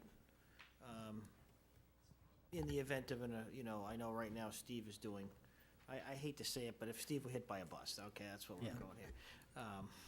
He's got to document it, yeah. I would like to point out, I haven't touched the site for about 4 months. I haven't had time. It is taking care of itself, but everything needs maintenance eventually. I think the big issue was the subscription service, and we thought that if we could get someone to come in and let us know one way or the other, if, Right. Someone could get in there and capture those emails and use them for political or personal reasons. I was not prepared to give you an update on this, but Ellen Smith has been working on that with, she has an independent contractor that she knows and trusts. I don't know. They could come in and look So at I it. would prefer, if I can give you an update on Yeah. what that is. I'm not prepared tonight but I agree that was the gist of it in the past. I thought that was the issue of the day. What else, Jack? Anything else? That's it. Sarah? Well, yes, I'd like to say that I think the website provides a huge public service. I like to thank the committee members for what they're doing.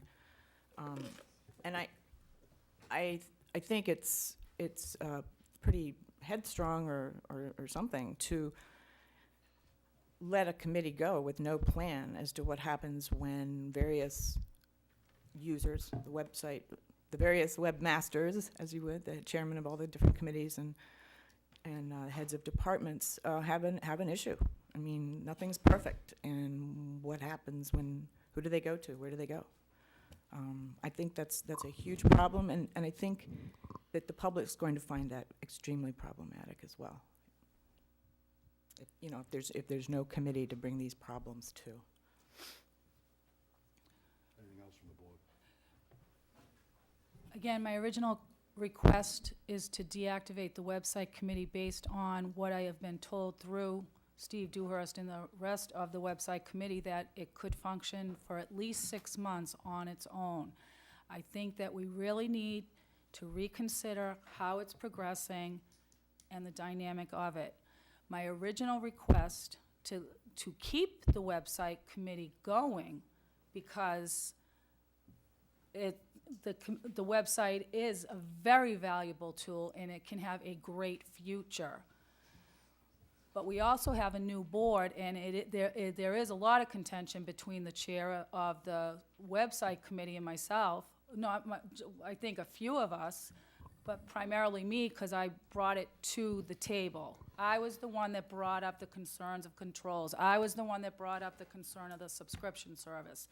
So, quite frankly, that was my original request, and I think there'd be a lot more harmony between the different groups, if you will, and the security of knowing that I'm still very, very concerned about what's going out there, who has the control of it, and I'm sorry, I still feel strongly about my initial recommendation to deactivate it till we can sit down and work on assessing where we go from here. And it's not leaving the website without anything, because based on what the website committee has said, it can run 6 months on its own. And so we would reassess. So,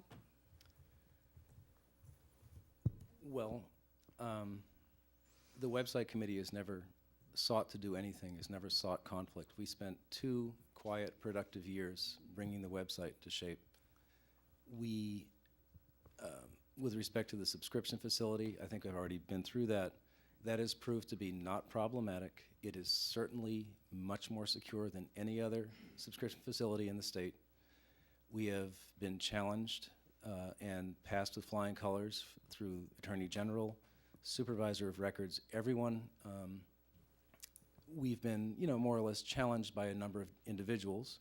And in every case, the state agencies have supported us and have said exactly what we told the Board of Selectmen, that the subscription facility is safe, the emails are private, and I don't know what more you would want from the committee. Every state agency has supported us, and technically, I've been very open. I've offered to meet with anybody, anytime, to explain it. It's not rocket science, it's straightforward programming. The average junior high school student who's interested in websites could sit down with me and get a good explanation for it.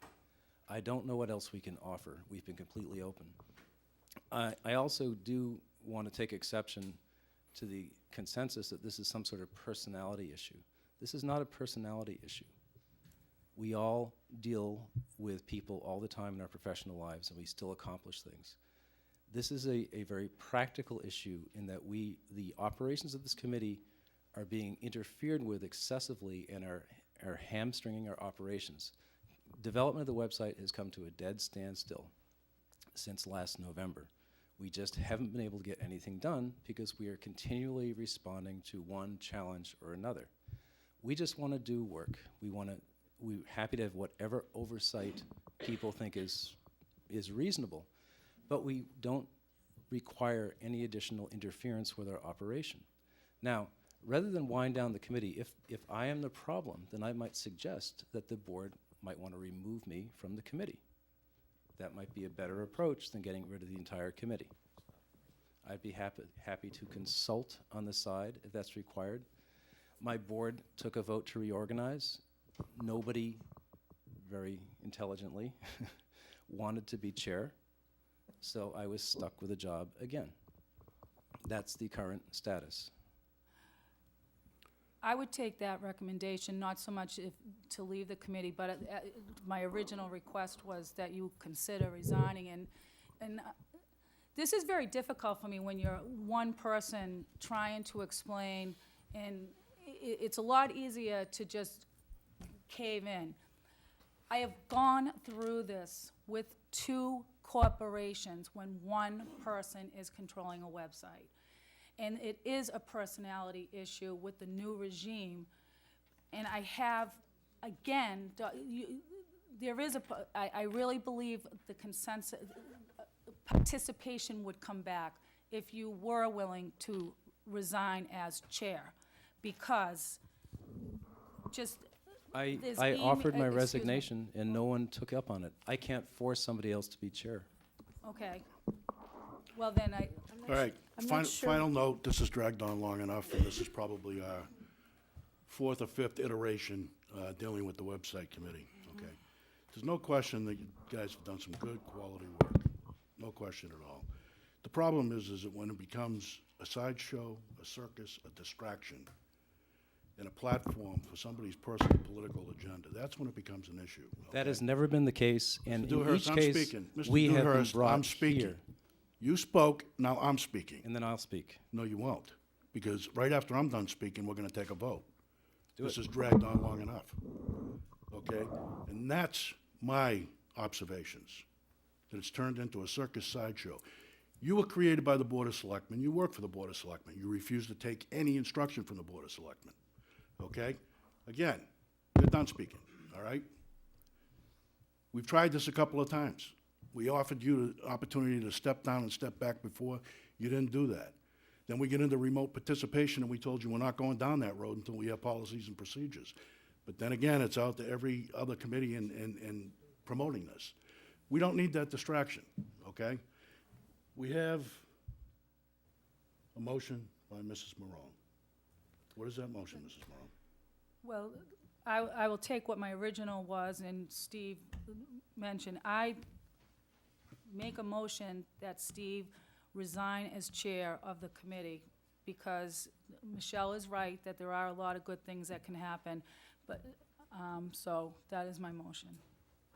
Do we have a second on that? I'll second it. All right, we have a motion and a second. We've had a tremendous amount of discussion on this since last November. So we've just about touched every base we can on it. So I think that the only point that I'd like to make, if I may, Mr. Chair, is that it seems to me that if you're going to remove someone from a committee, you need cause, and that gives that individual certain rights. He's not a paid employee of the town. He is a form of special town employee, as is every committee member, and he has the right for 48 hours' notice. Through He has you, the right to an attorney, and he has the right to have this discussion of his removal in an executive session. Through you, Mr. Chair. When I originally requested this, I did ask for it to be an executive session, but Steve It's Dewhurst. his right to have it in an executive session. Exactly, and And that. he exactly. declined that last He- time. He offered this in public this evening. And in regards to a reason, the constant disregard for the Board of Selectmen, it's out of control. And especially, I'm trying not to even show read some of these emails that have gone back and forth several months now, where residents that support my belief that there needs to be accountability are called minions, or residents that support what I'm doing are called troglodytes, or other people that do not agree with what is going on with the website committee is being told to learn grade school math. There is so much anger that comes through in dealing with a chairperson. Yes, there is an absolute reason to ask him to step down. Once again, if you're going to remove someone, it's my understanding that they have legal rights. Is that correct, Mr. Levine? If I could just maybe interject a little bit, that I don't believe that there's a motion to remove anybody from anything, from the Right. committee. Just to step down Right, as chair. but I do believe, well, I'm certain that if you were to want to remove somebody from a committee assignment, they do have the rights that you had outlined, Sarah. And obviously, tonight would not be the time where you could do that, but you could schedule another meeting at which time we could provide all the legal information necessary to do that. Or maybe Mr. Dewhurst would like to just save the town all the trouble and resign. Well, that would be. He stated as much. Well, actually, I would like to point out that every time you complain about wasting time with these meetings, I've been called here by this board every time I've appeared here. I've been You've asked to be here a couple of times, too. Let's correct that. and I was bumped each time. That's not true either, so. Well, to my recollection, it is. So, But let's move forward on the motion. You Helen, want to I- go with that motion, But- Helen, or you want to modify it? I think your motion is to ask him to resign. Your motion was to ask him to resign? No, but if that will protect us from any type of. I thought your motion Yeah, was to I ask him can to make the resign, motion to 'cause ask. The he had made a agenda item is to recommendation. deactivate the committee. Right. You know, if So we're what not was getting your any, if motion? we're not getting any The only, cooperation. the only reason I changed that was because he offered Right. what my motion was. So I will stick with, I will make a motion to deactivate the website committee and reassess at another time. All right, we have that motion. Do we have a second? I'd like to go back to my original discussion with Rick and say, you know, we were waiting to have an evaluation made of the subscription service, and that hasn't been done. Yeah, I can talk to Alan Smith tomorrow and get you an update on that if you'd like, Jack. That's the best I I can mean, tell you I tonight. would rather table this discussion. We can reactivate the committee anytime, Jack. Okay? Well, I'm listening to someone like Michelle Cohen, who's stepped forward and volunteered her time. And it's unfortunate. It's appealed to us. It's unfortunate, because there have been some people that have played an active role in this I and realize have that. done good work, civic duty. So, what do you want to do? I would rather table the deactivation, and let's have the thing evaluated and see what's going on here. I will get you an update on that But this I, week, we need to Mr. get it Jack. done, because we've been talking about it for a number of months now. Well, I that's know only Alan- one minor issue of the whole entire May I say something? committee. Go ahead, Michelle. Helen, I understand your concerns about the responses that the chair was giving to residents in the town through emails, and I actually, at the last website committee, addressed that personally, and I think as a committee, we had all decided that somebody else would help and step in and respond to citizens, residents in the town, as to not have the animosity towards certain individuals. I've stepped up and I've been keeping track of the emails and answering emails appropriately if needed. And I think that may qualm some of that, and I understand where you're coming from with the other emails, and I completely understand that. But as for the responding to the residents, in an impartial and equally effective way, I think that I'm able to do that, and I think that with the rest of the website committee support, that I've been able to do that. And Michelle, that was a great step in terms of the emails, but this particular email was sent to your entire website committee and CC to every town department head and one Board of Selectmen, which I'm sure it's because she's a department head as well. I never knew about this email till it came out in the open. So this is more of a chair trying to work with the selectmen. So I don't know if there's ever going to be a resolve with that. To be called minions and troglodytes, it's just one piece of what I'm just trying to keep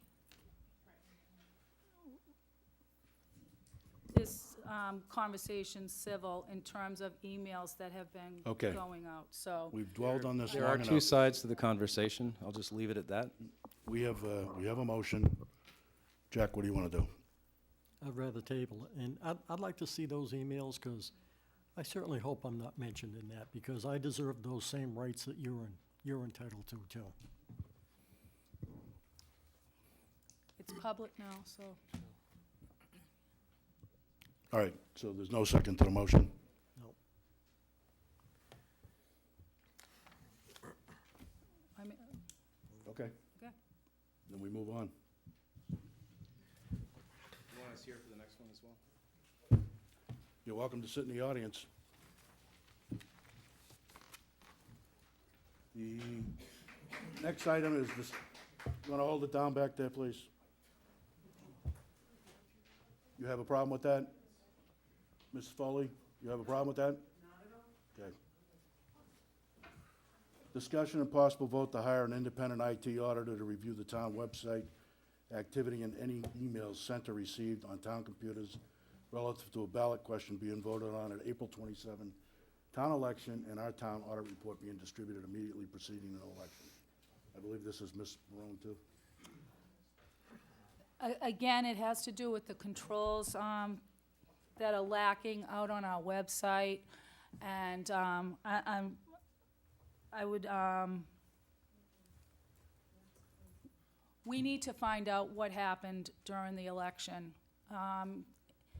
This town is becoming extremely separated. And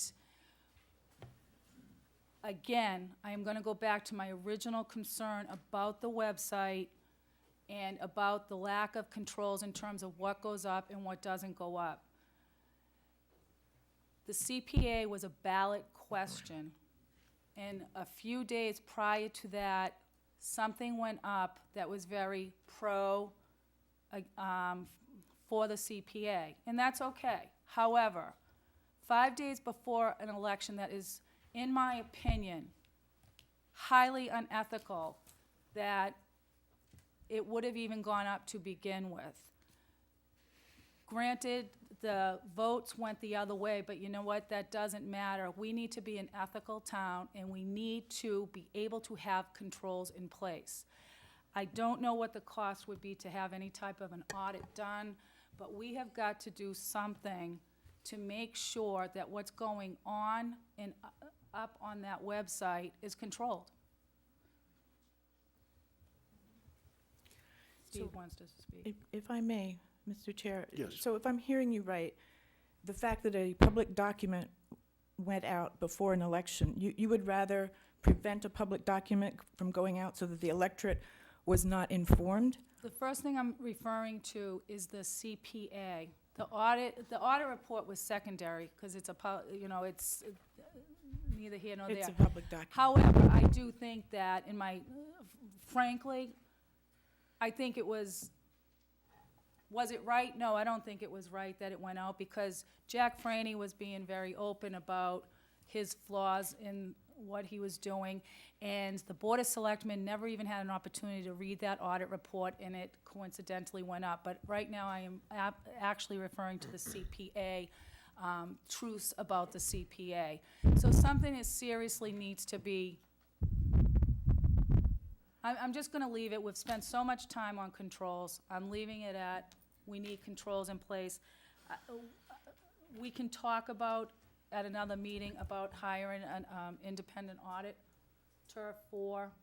Well, we're gonna have a study done anyhow. Exactly. Why can't we roll it all into one? Exactly, and that's Have what it I'm done saying. all We've at the spent same so time. much time on this whole topic that we can table it and discuss it when we bring the other issues up. Well, what do you want to do with it? Do you want to move forward, or you? No, we can just, Well, we're gonna have that study done anyhow, so we Exactly. might as well make the motion and we can to do roll it it all now. into one. Okay. Do you want to make the motion to? I'll make a motion that we, hire the IT auditor, and he can perform these services in addition to the other ones for the subscription service.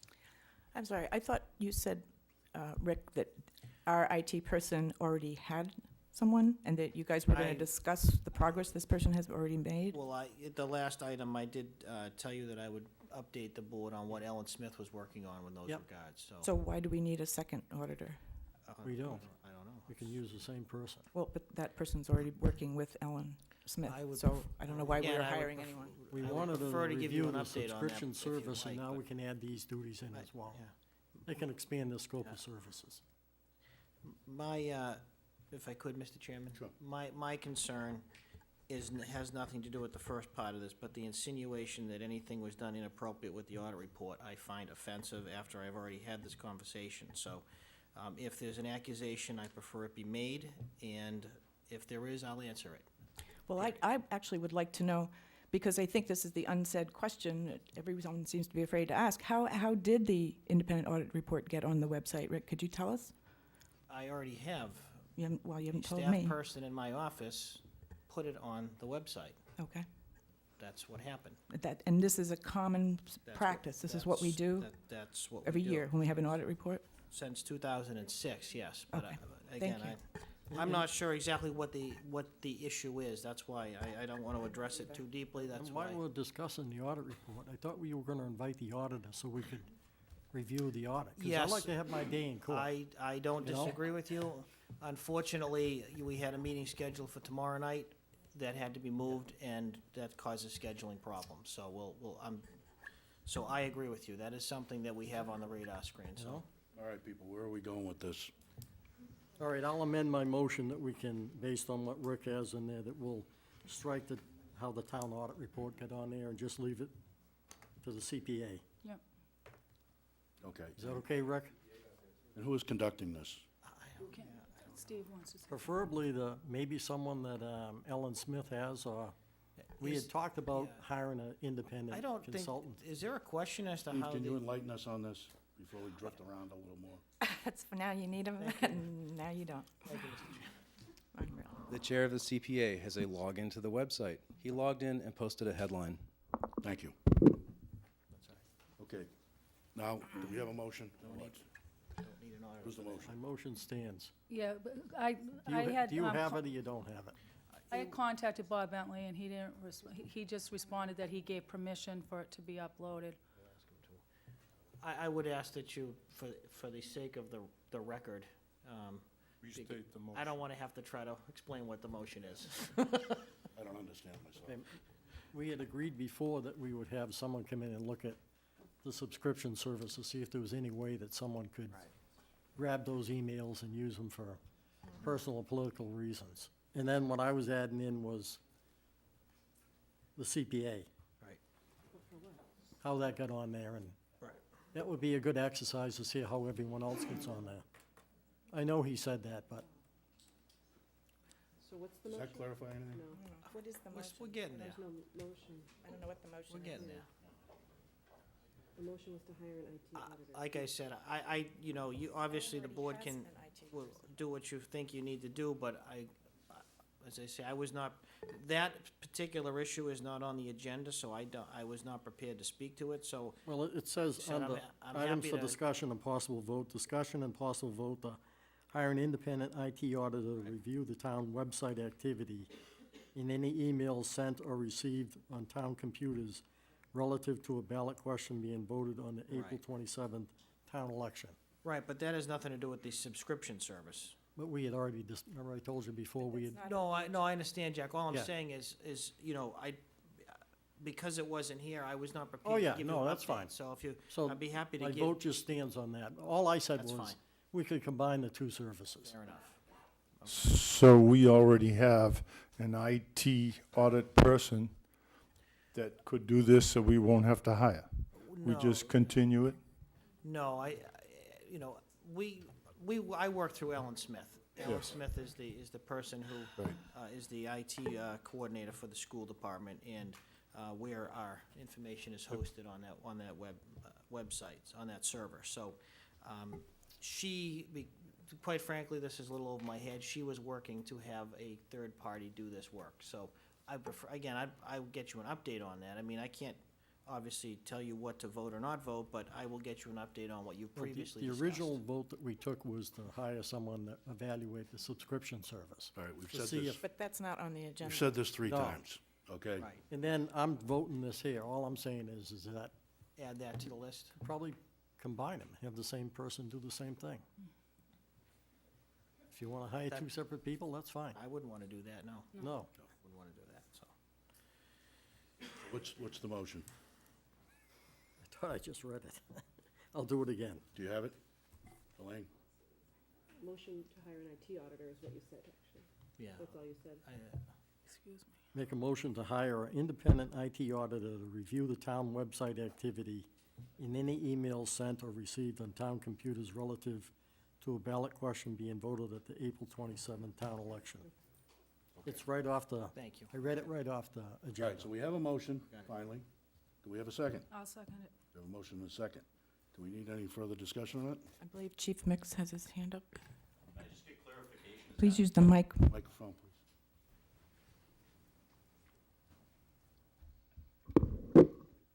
Is that gonna be for all town computers? Yes. Then we'll need another auditor, because somebody that, my computers can't be touched unless the person has a legal right to go and touch anything that's connected to the CGIS system.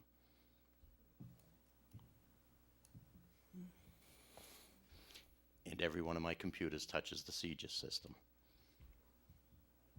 So when you went back and pulled information off Mike O'Donnell's computer, did that computer touch the CGIS system? I didn't, and the person that did it was a law enforcement personnel. Okay, then I'll amend it to exclude the police department computers that touch the CGIS system. My point is, if you want to do mine, I don't care, but you're going to have to hire somebody else that meets the requirements. They've been done before, but I don't see any reason why you would want to touch them. No, we'll exclude yours. Steve, please.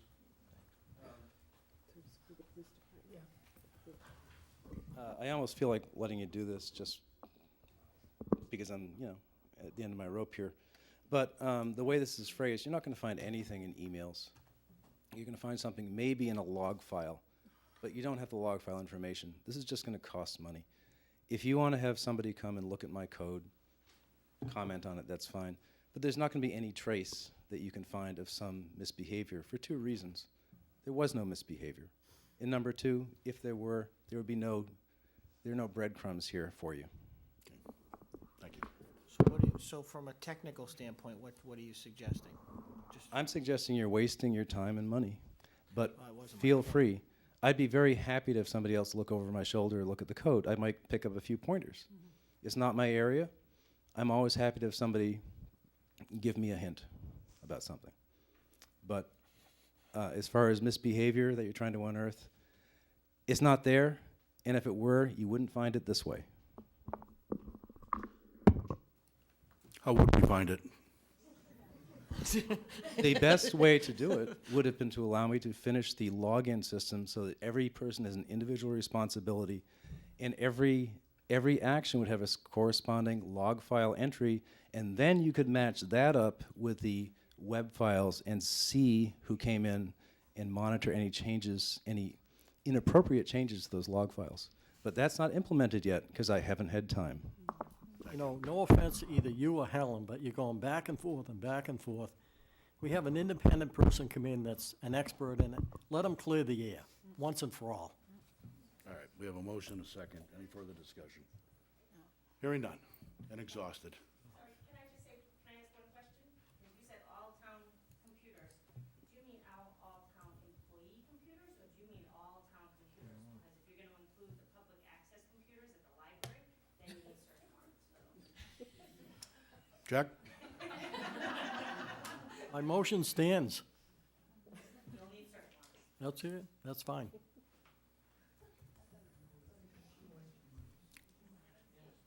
Yeah, you need probable cause to do that, Jack. You can't just, And I would also say that those computers have a software program on them called Deep Freeze that erases everything that happens everywhere.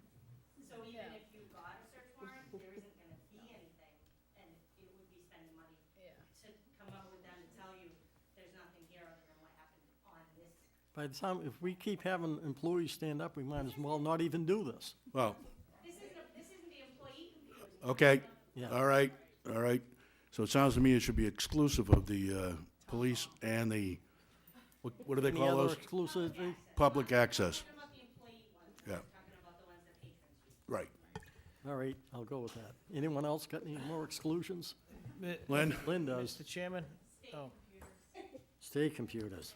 Yeah, what I don't know is to what extent computers that have confidential personnel files, I don't know what access, I just don't know. I just don't know. I mean, Why don't you check with your it's source? a legal question.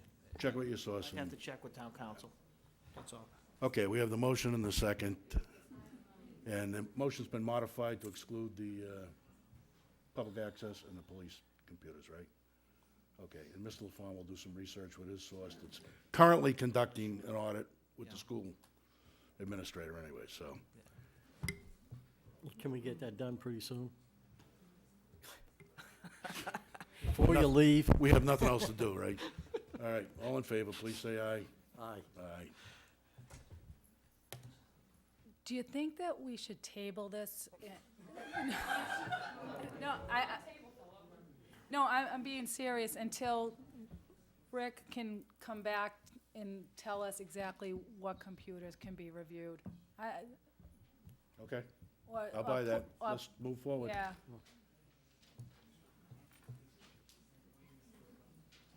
Jack, we'll you want put to it on withdraw the your agenda motion? for the next meeting. I'll vote to table it then, Okay. until We a have a new s- town administrator is here. We have a second. Second. All in favor, please say aye. Aye. We'll save you. Thank you, yeah. He's like, We have a unanimous vote there? yes. Okay. All right, discussion and vote to revisit audit committee applicants. Who do we have in the audience?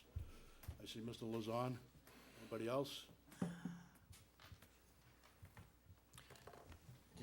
Was there a note from Mr. Grimes?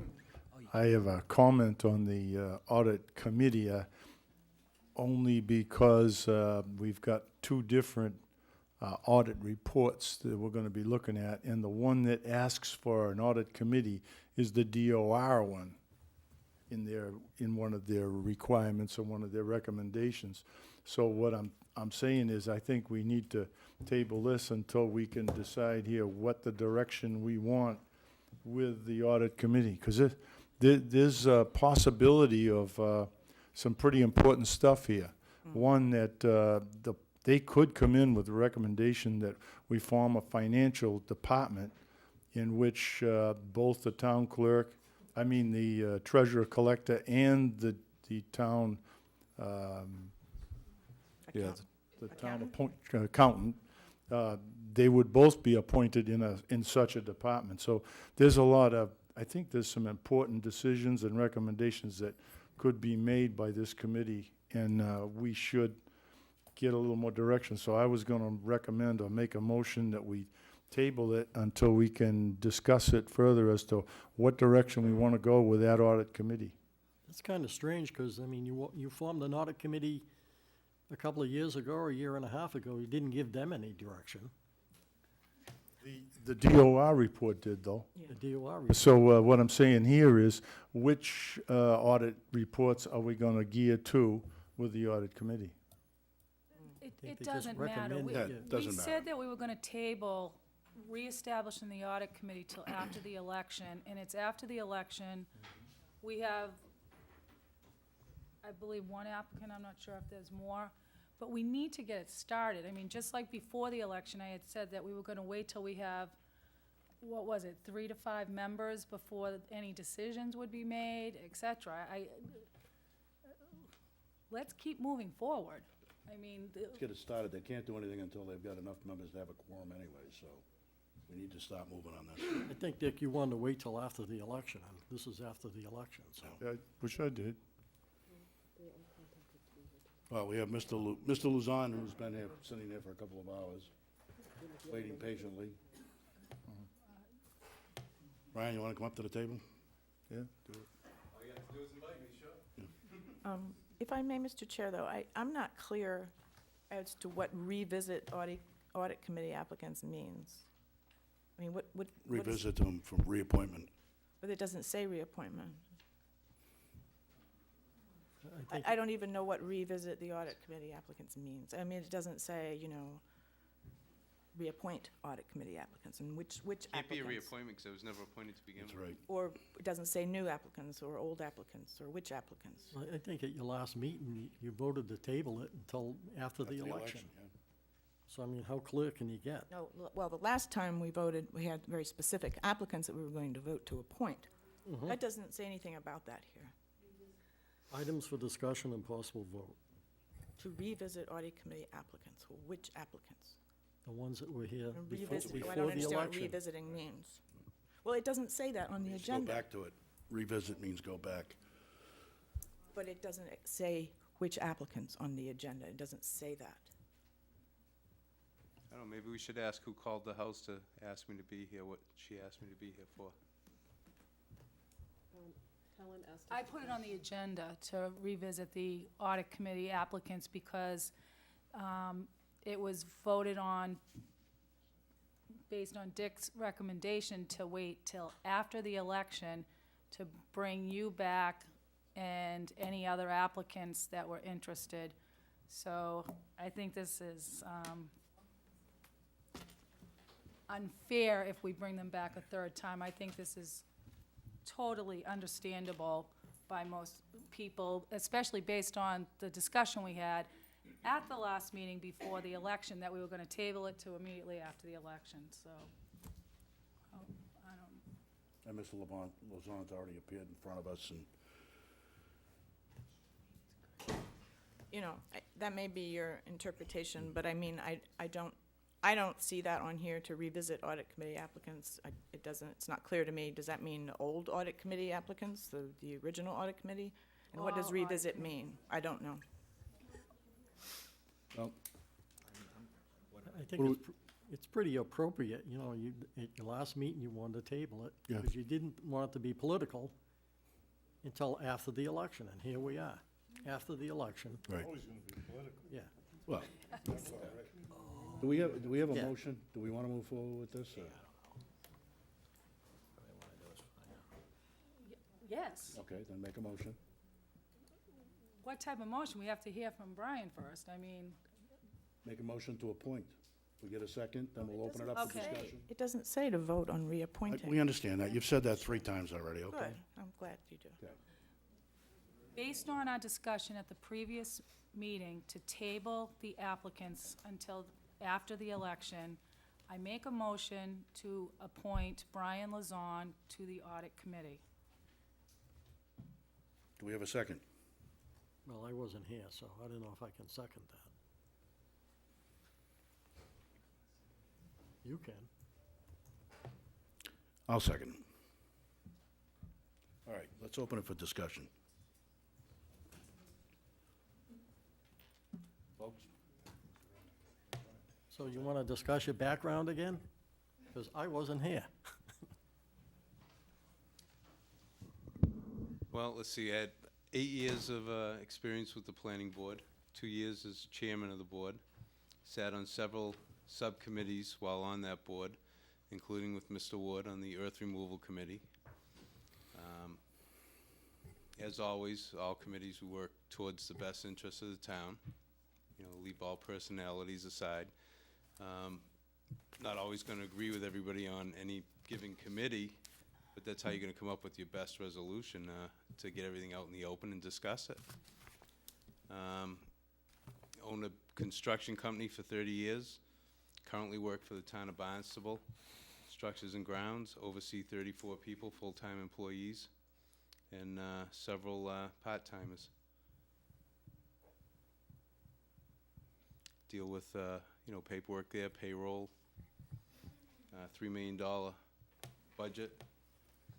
So, Questions from the board? I had asked all my questions at the last meeting, so I'm all set. Thank you. Mr. Franny? I'm all set. Ms. Ewens?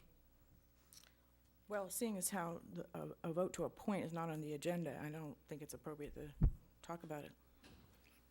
Mr. Ward? I've pretty much made up my mind. Okay. Yep. Want to share that with us? Or are we going to read that on the website?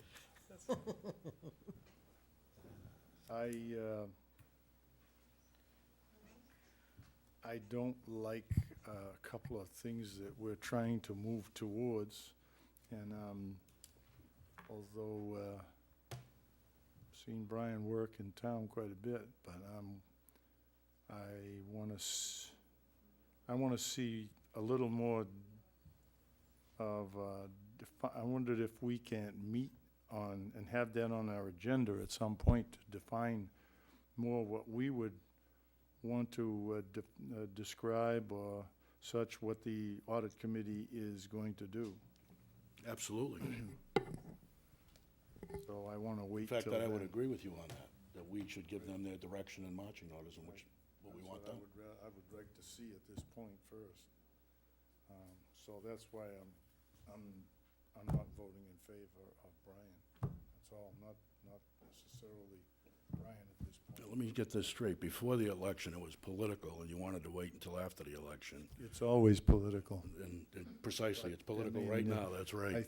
I think you need to balance the committee. So, Well, So is that your we real need more applicants, that's all. we read it at every meeting. Apply for the So that's position, what will you're- you? Okay, I don't need to be reprimanded. Well, pay attention. I am. I had asked a new auditor, you know, what some of the rules would be for an audit committee. He referenced me to go on to the Town of Brookline's website, that he felt that that was the best. And that's what all of us should do. If you want to get an idea of how Of what audit the audit committee committee, yeah. should function as. Well, this is, I think, if I'm understanding you correctly, that you want more applicants. I don't think there's ever a committee where 5 applicants appear out of nowhere. It's, they gradually apply. Brian is stepping up to the plate for the second time. He will wait anxiously to get started based on our direction, and as other residents apply for the audit committee. So this is just holding us back by waiting for 5 applicants to appear. Well, let me, I don't, if we don't vote to appoint Brian tonight, I think when we do finally come to the conclusion that we're gonna appoint the audit committee, you know, it's not necessary for him to appear. Well, And we can vote one way or the other. once again, I will announce to the general public that there are positions on the audit committee, and we're looking for applicants. So please charge through the door, and we can put Mr. Ward's mind at ease. I think Okay. it's incumbent on each one of the members of the Board of Selectmen to go out and get someone to join the committee. Okay. Right now, we have somebody here in front of us who's appeared for the second time, spent hours listening to us dribble on. We have a motion and a second, okay? All those in favor of appointing Mr. Lazan to the audit committee, Aye. please say aye. Aye. Aye. Those opposed, say no. Aye. I Okay, it's don't 3 to even think we 2. should be taking this vote. 3 to 2. You're That's your opinion. duly noted. It's not on the agenda. You're duly noted. Somebody else should 3 to note 2. that. We have our first member on the audit committee. Please, please, please, submit your applications. All right, folks, hold it down. Oh, knock it off. Okay, Brian, thank you for coming tonight. Thank you for your patience. Thank you for performing your civic duty. All right, maybe we can get into the review of warrant articles for annual town meeting, and to include addition of Finance Committee, $25,000 for professional services, number 6, and CPA tax reduction, Article 23. We take a 5-minute break? And before we do that, we're gonna take a 5-minute break.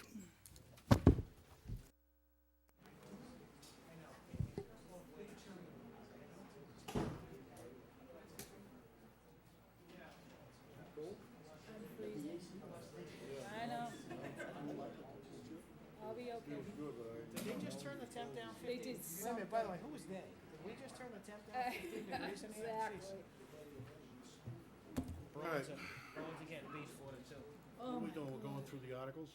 Well, I'm hoping that you can, with a relatively short motion, if I can explain the difference from the former draft warrant, I'm hoping you just accept the warrant. Okay, all Both warrants together? in one vote. Like you used to do, Mr. Chairman, when you weren't the chairman. You remember those days? Let's go. It's rock and roll. Are we waiting for Elaine? Yes. Oh, it's freezing in here. Get a coat on. Nice. No, it's cold now. What happened? It was so hot in here. We opened the windows. We did not open the windows, Sarah. Oh. Well, I did. We opened the window, it might get warmer in here. Because it was behind Helen. I didn't want to freeze her out. Now everybody's freezing. We are resuming. okay. All right, we're gonna proceed into the annual town meeting articles, and Mr. LaFonda is gonna lead this charge. Right. Mr. Chairman, obviously, the special town meeting is relatively simple.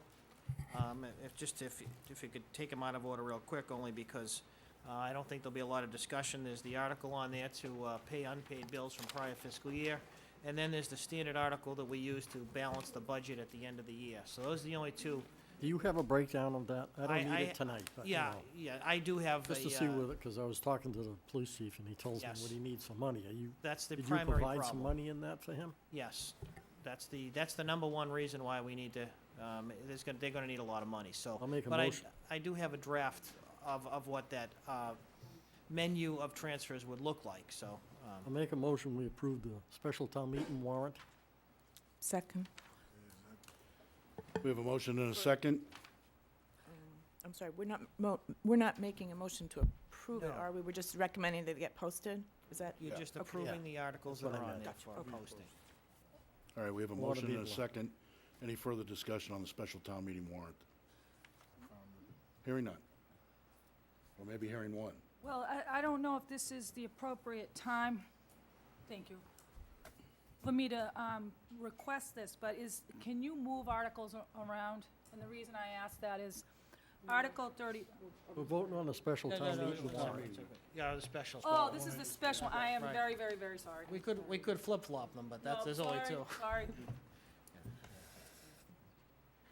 It's unpaid bills, Helen. yep, I got it, thank you. All we're doing is voting to leave it intact Just- so we can post it. Exactly, that's all we're doing. Any further discussion on it? No. Hearing none. All those in favor, please say aye. Aye. Opposed? It's unanimous, Elaine.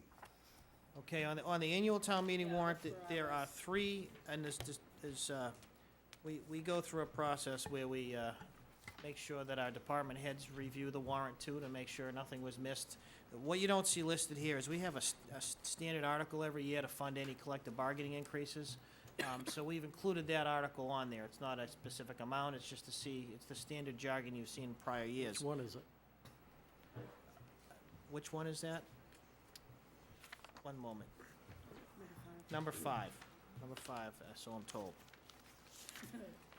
So that's again, there's Okay, no. Helen, did you, well, that's the chairman's job. The other two articles that are listed actually on the agenda were added after the fact. One is a request from the Finance Committee to have a amount of funds available for them to pursue whatever investigations they would want. And the second is the article, I think Mr. Franny recommended that this be added in light of the non-binding question that was voted recently, adding that to the existing annual town meeting warrant. So those would be three changes from the draft you've had now for the last couple of weeks, so everything else is the same. Through you, Mr. Chair? Yes, ma'am. Rick, on behalf of the Finance Committee, can you just elaborate on this $25,000 professional services and what I do will. they mean by? I will try. I did speak to, again, I don't want, be careful representing them, but Article 6, as the Finance Committee has pointed out to me that under their charge, under the bylaws, they have the authority to investigate town accounts and management of departments. And their concern is that they may not have the time, the expertise, et cetera, to do that, and would like to have some funds that they could, so that a third party could potentially be hired to do that. I think there are some issues with that we'd have to talk through, and I know Jack and I had some discussions today about some of those. I don't know if, Jack, you want to... Well, It's part of Article 17. you know, basically, the Board of Selectmen has the authority to audit any department that it so deems necessary to do, and I guess you would probably get that money out of the Finance Committee Reserve Fund. Yeah. But I hadn't had a chance to really read this until now, and it says, or any person authorized to act for said committee. And that could be where they're coming from. But maybe when the Finance Committee meets with us next week, they can elaborate a little bit more, Right. really what constitutes $25,000, because I don't think we should just give them a blanket $25,000. I think they really need to come up Right. with something of what amounts to 25,000. Right, and the other issues Jack and I discussed is, the Board of Selectmen has authority to contract with, but I don't know that the Finance Committee has that same type of authority, so, I think this is coming from a good place, but I think putting some definition to this a little bit, whether or not 25,000 is the right amount or not, again, that's another question too. It just but- could be we could increase the Right. reserve fund by 25,000 and then, But I think leaving it on the warrant yes. is the issue for tonight, whether you think it's a reasonable thing to leave on the warrant. And, like I said, I think it's coming from a decent place. I just think we have to have a little more discussion over how to, Well, they did tighten meet- that up a They bit. did meet with you and you went over it, and you Yeah. did put it on here, so Right, and we should probably leave it here, because they're not here to defend it. I agree. I agree. Okay. And the other one, again, was the one that Jack had asked for us to put on in light of the non-binding vote on the CPA. And again, the rest are the agree. same. All right, why don't we start with some questions? You have any questions on any of the articles at all, Jack? I don't, I kind of agree with Rick because of the late hour and stuff. If we just approved it in its entirety. There's two that I can't vote Okay. on, 5 and 7. And I think there's one that Ms. Ewens can't vote on, is 17. Well, there's only, A segment or a section or? yeah, it's the coal property maintenance Yeah, I got you. fund, revolving fund. Okay. But Is this the appropriate time for me to ask about repositioning where the articles are? I guess, I don't know, I guess, Yeah. well, I guess what's your concern, and Well, maybe we can address it. Yeah, it's not like a concern, it's just a thought, that, Article 32, has been in the report, DOR reports, and it's a very sensitive topic. Just for the residents, to see if the town will vote to add the following to section 2.2.8 to the Carver General Bylaws. A selectman may not hold any other elected or compensated office under government of the town of Carver during the term for which he or she is elected. 32? Except, yeah. it's 37. It's actually Article 37. 37, Mine's, this must be the old. 37. Yeah, you must have moved it to 37, I apologize. Okay, I see. All right. Yeah, we have an updated one, I apologize, I had made notes on my old one, so it was 32. Okay. So, anyway, so, and then to continue on, it says, also that any member of the Board of Selectmen serving in such capacity at the time of adoption of this section shall be allowed to complete his or her current term of office on the board prior to being subject to the requirements of this vote.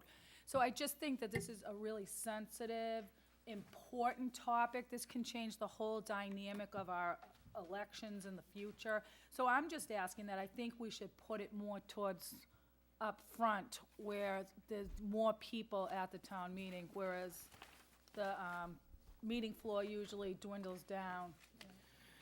So, Isn't- especially people with young, kids and things like that, so. Yeah.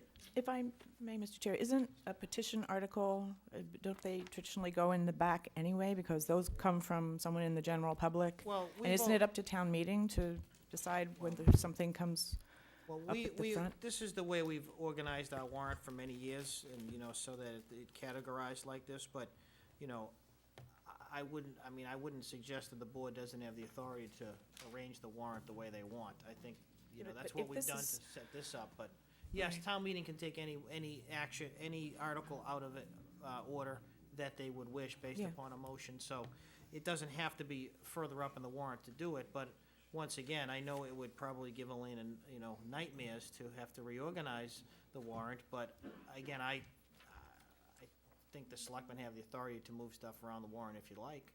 That's, And didn't the warrant close on February 28th?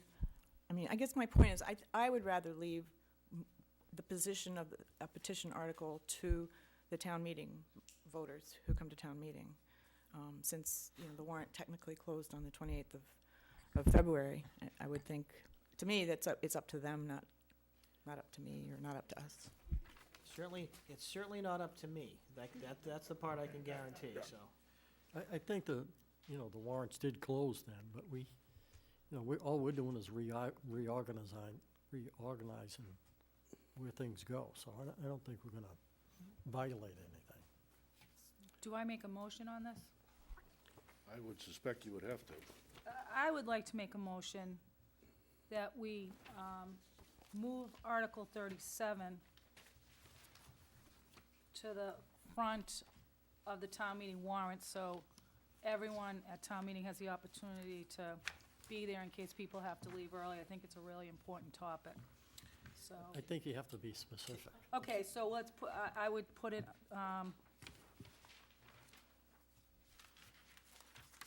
Could I Yeah. further this administrative nightmare for Elaine? Yes.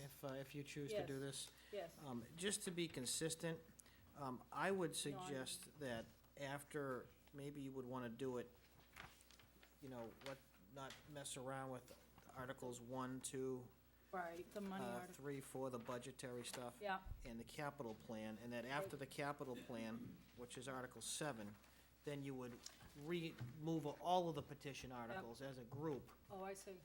That's, Okay. just so that people may see it on the warrant and not understand there's more petition articles at the end if they don't read. I'm just No, that makes sense. to try to keep it all in one nightmare scenario for Elaine, that's all. You're gonna do it on page 6? You move one. But if you're inclined to do it, I'm not It's saying you page should, I'm three, just saying just if you're before inclined. Three? Right, yeah. Okay. So move them to after Article 8 and then just Right. renumber them from Right. there on. So we're Yeah. moving one article or all of them? We're gonna group the Well- petition articles. I would suggest you would cut and paste all the petition articles if you're gonna do it at all. Yeah. That's the way I would. Makes sense. And where are we putting it? Right after Article 7. Was it Article 7? 8. No, Article 7. Do you want me to restate that? Yeah, it would, yeah, again, after Article 7 or Article 8, whichever you prefer, but I think it just, after capital outlay, now you're through the bulk of the money, and Yep. people are truly engaged, that's No, what that they makes came, what they sense. came for. I so. absolutely agree with that. So, all right, I made that motion. I'll second it. Gonna catch crap for that. All right, we have a motion and a second to move the petition articles from their current placement to after Article 7. Is that correct? All the petition articles. All the petition will articles. follow Article 7. Yeah, there's what, 5 or 6? Yeah. Am I stating that correctly, Elaine? After the And capital. I seconded it. After capital. And we have a second on that. All in favor, please say aye. Aye. Opposed? And I'm going to abstain from voting on that. So, And if I could bring up another subject. Article 6 in, what's the CPA number article? Is it 23? Shouldn't we be voting to open up the warrant and put those in where they're beyond the deadline of the warrant? It was 5-0. Do we need to do that, Rick? Put those petition. Don't you generally do that to make it cleaner? Well, it's not, I don't know. I think as long as you accept the warrant, understanding they were submitted That late, will but do it's it. certainly, if you do make a specific vote for the record, it certainly wouldn't hurt. Well, I thought that's generally what you did. I mean, that's why we pointed them out specifically, just so, you could act on that if you like in that fashion, Jack, so. I mean, where you put them is a different issue, but if you wanna vote just to make sure they get included.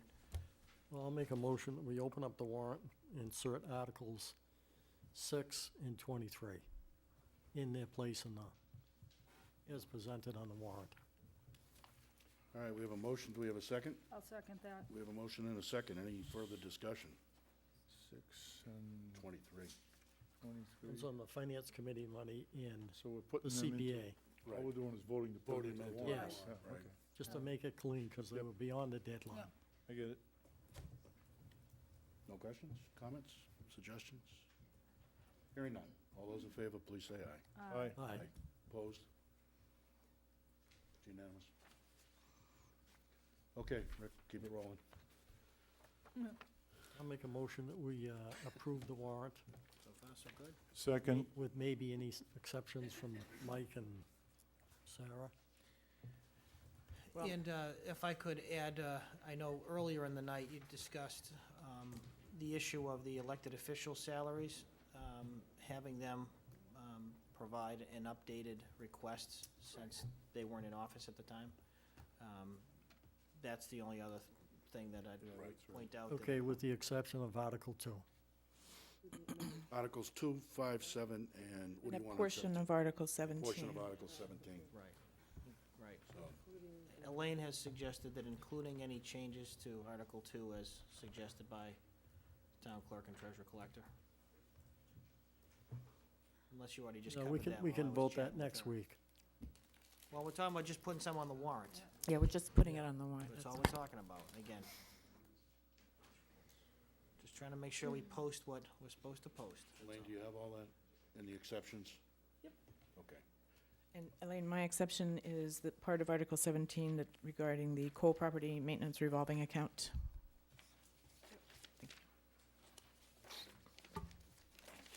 Yeah, the Article 7 is really not broken down for me to be able to do that. There's no Yeah. subsection assignments, so I'll just leave the whole article. You're covered by Article Yeah. 5 too, aren't you, Yeah. Mike? Yeah. All right, exclusive of Article 5, 7, and 17, do I have a motion to accept the town warrant? Move we accept the town warrant excluding those. I thought I already did that. We did that. Did we? We have a second. I'll Second. second it. Oh, it's ridiculous. It's getting late. You got that All right, one, we have a Elaine? motion and a second. Any further discussion? Hearing none. All those in favor, please say aye. Aye. Aye. Opposed? It's unanimous. Okay. Now, on the matters of Article 5 and 7, do I have a motion to accept those? I have a 17. Well, I motion was to gonna leave accept. that out and You just do already did. 17 separately, Oh, okay. okay? I make a motion that we accept those two articles. I'll second We it. have a motion and a second. Any further discussion? Hearing none. All those in favor, please say aye. Aye. Opposed? So it's 4-0-0, or 4-0-1, rather. Yep. Okay, on the subsection of Article 17, do I have a motion to accept Make that? a So motion, we accept that I'll section. second it. We have a motion and a second. All those in favor, please say aye. Aye. Opposed? It's unanimous. And I recuse myself. Recuse yourself from the subsection. 4-0-1. That takes care of the town meeting warrant.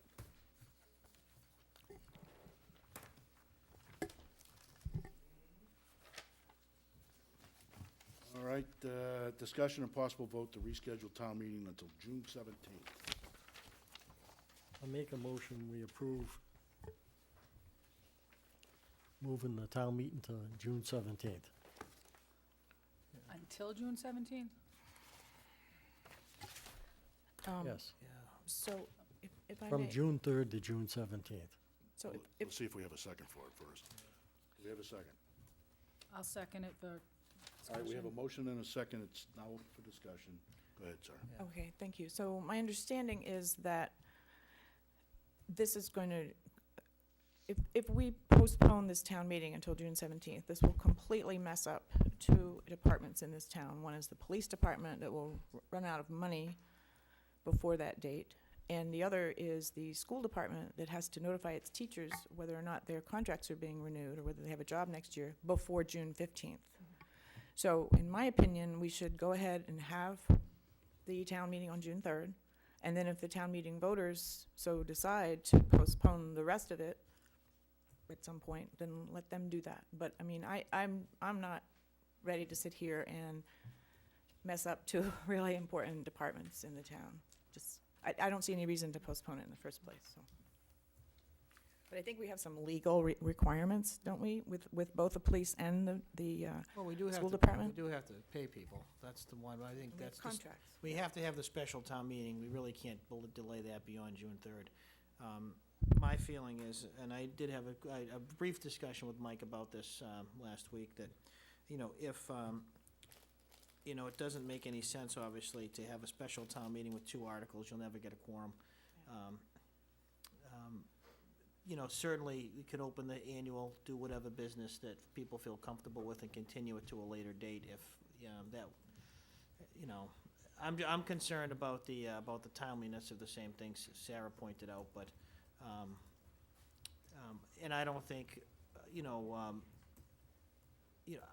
I can't tell you in the finance committee what your comfort level is on acting on certain articles at this stage, but I think we can be in pretty good shape. I mean, ironically, the budget's the easy part this year. I think, it's some of these other items, you know, that might be maybe more controversial, but, you know, I think we need to have the finance committee weigh in too. And they're not here tonight. I was kind of hoping they would be here, Yeah. running through this stuff. and they have but- confirmed they'll be here next week. It's just, So yeah. maybe we can table it till, Well, again, I next think week. there's a difference between rescheduling the entire town meeting, and I Yeah. know that Gene McGillicuddy and now Lynn had pointed out there are some issues with voter registration issues, because the time frame for registering to vote at town meeting, to become a registered voter, is predicated upon the date of the town meeting that's set by the board, so a vote to continue a town meeting that's open is a lot different than rescheduling the town so meeting. could we do this, date. the special town meeting and, because that's only a couple articles, in non-money articles?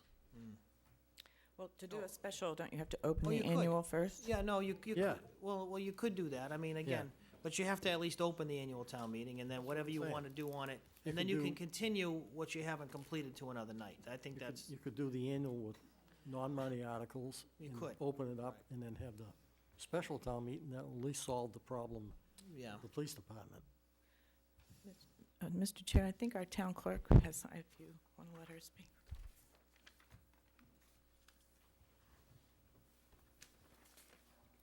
I have a couple of concerns regarding that. The 17th is the week before the state election.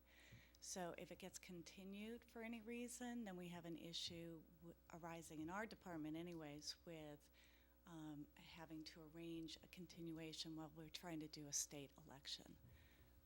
That can be rather difficult. And as far as the last day to register, you need 20 days prior to give a last day to register for the annual town meeting. And we need time prior to that to post that. We've already posted for June 3rd. So now we're paying board registrars to work late for the last day to register for June 3rd. Yeah, well, we had mentioned opening the annual town meeting on June Yeah. 3rd for non-money articles. And the special town meeting, that would satisfy your requirements. Okay. I'm just wondering when you're going to have the continuation.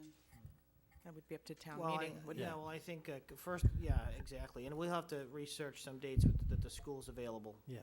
to do that, We need to too. check with the finance committee and Yeah. see how prepared they are. Right, We need them to be prepared for it. And we can probably find that out. I mean, you could probably find it during the week, but we could find it out by our next meeting. sure. Well, that's why I say, I think, you know, you don't, I don't believe you need to act on this at this time. I think you can assess this, and we can continue the town meeting with some dates that we can get, you know, from what the availability of the school to later in the month. But that's a decision you guys in the town can make on June 3rd as to when you want to continue it too. Hey, maybe we could get novel and have a Saturday town meeting. All right, Stu, so what are we doing with this? Tabling it, I think. table Till it till Monday Monday? night? We'll have a clearer idea. Sure. Make a gonna get motion we some- table. Well, the Additional FinCom will be dates? here. Yeah, we can research what dates are Get some available with additional the dates from the school auditorium. to see what would be conducive. Okay. Do I have a motion to table this? Motion to table it till Monday night, Monday May night, 20th. May June 20th. 20th. May 20th. No, May 20th. Do we have a second? Which is Monday. Second. We have a motion and a second. Any further discussion on this? Hearing none. All those in favor, please say aye. Aye. Opposed? It's unanimous. You're not going down easy, Rick. Oh, not. Request for RFP for healthcare plan auditor review. This is something that was discussed at a previous meeting, Yes, it was. okay? It was discussed to do an RFP, not an auditor review, but RFP for a healthcare plan review. So I'm following through on that conversation, so I'll make a motion to request an RFP for a healthcare plan review. And I'll second it. All right, we have a motion and a second. Any further discussion? Yes. Who do we have to do this review or audit? It'll go out on an RFP to a variety of firms. I'm I'm wondering what type of person would do this? I mean, what type of a firm? There's companies that do it. Do it? Yeah. I, If I may, though, it seems to me that we can't just like put out an RFP. You have to have an actual scope of services, which we should be deciding, what are they looking at? What is a healthcare plan audit? What is that? Well, Rick's What teaching, is the scope of services? Yeah, but he can't just like make something up. I mean, this was something that came from our board member. well, I could make something up. Yes, you could. But what exactly are we asking them to review? Well, that's what we'll do. We'll sit down and do a scope of services.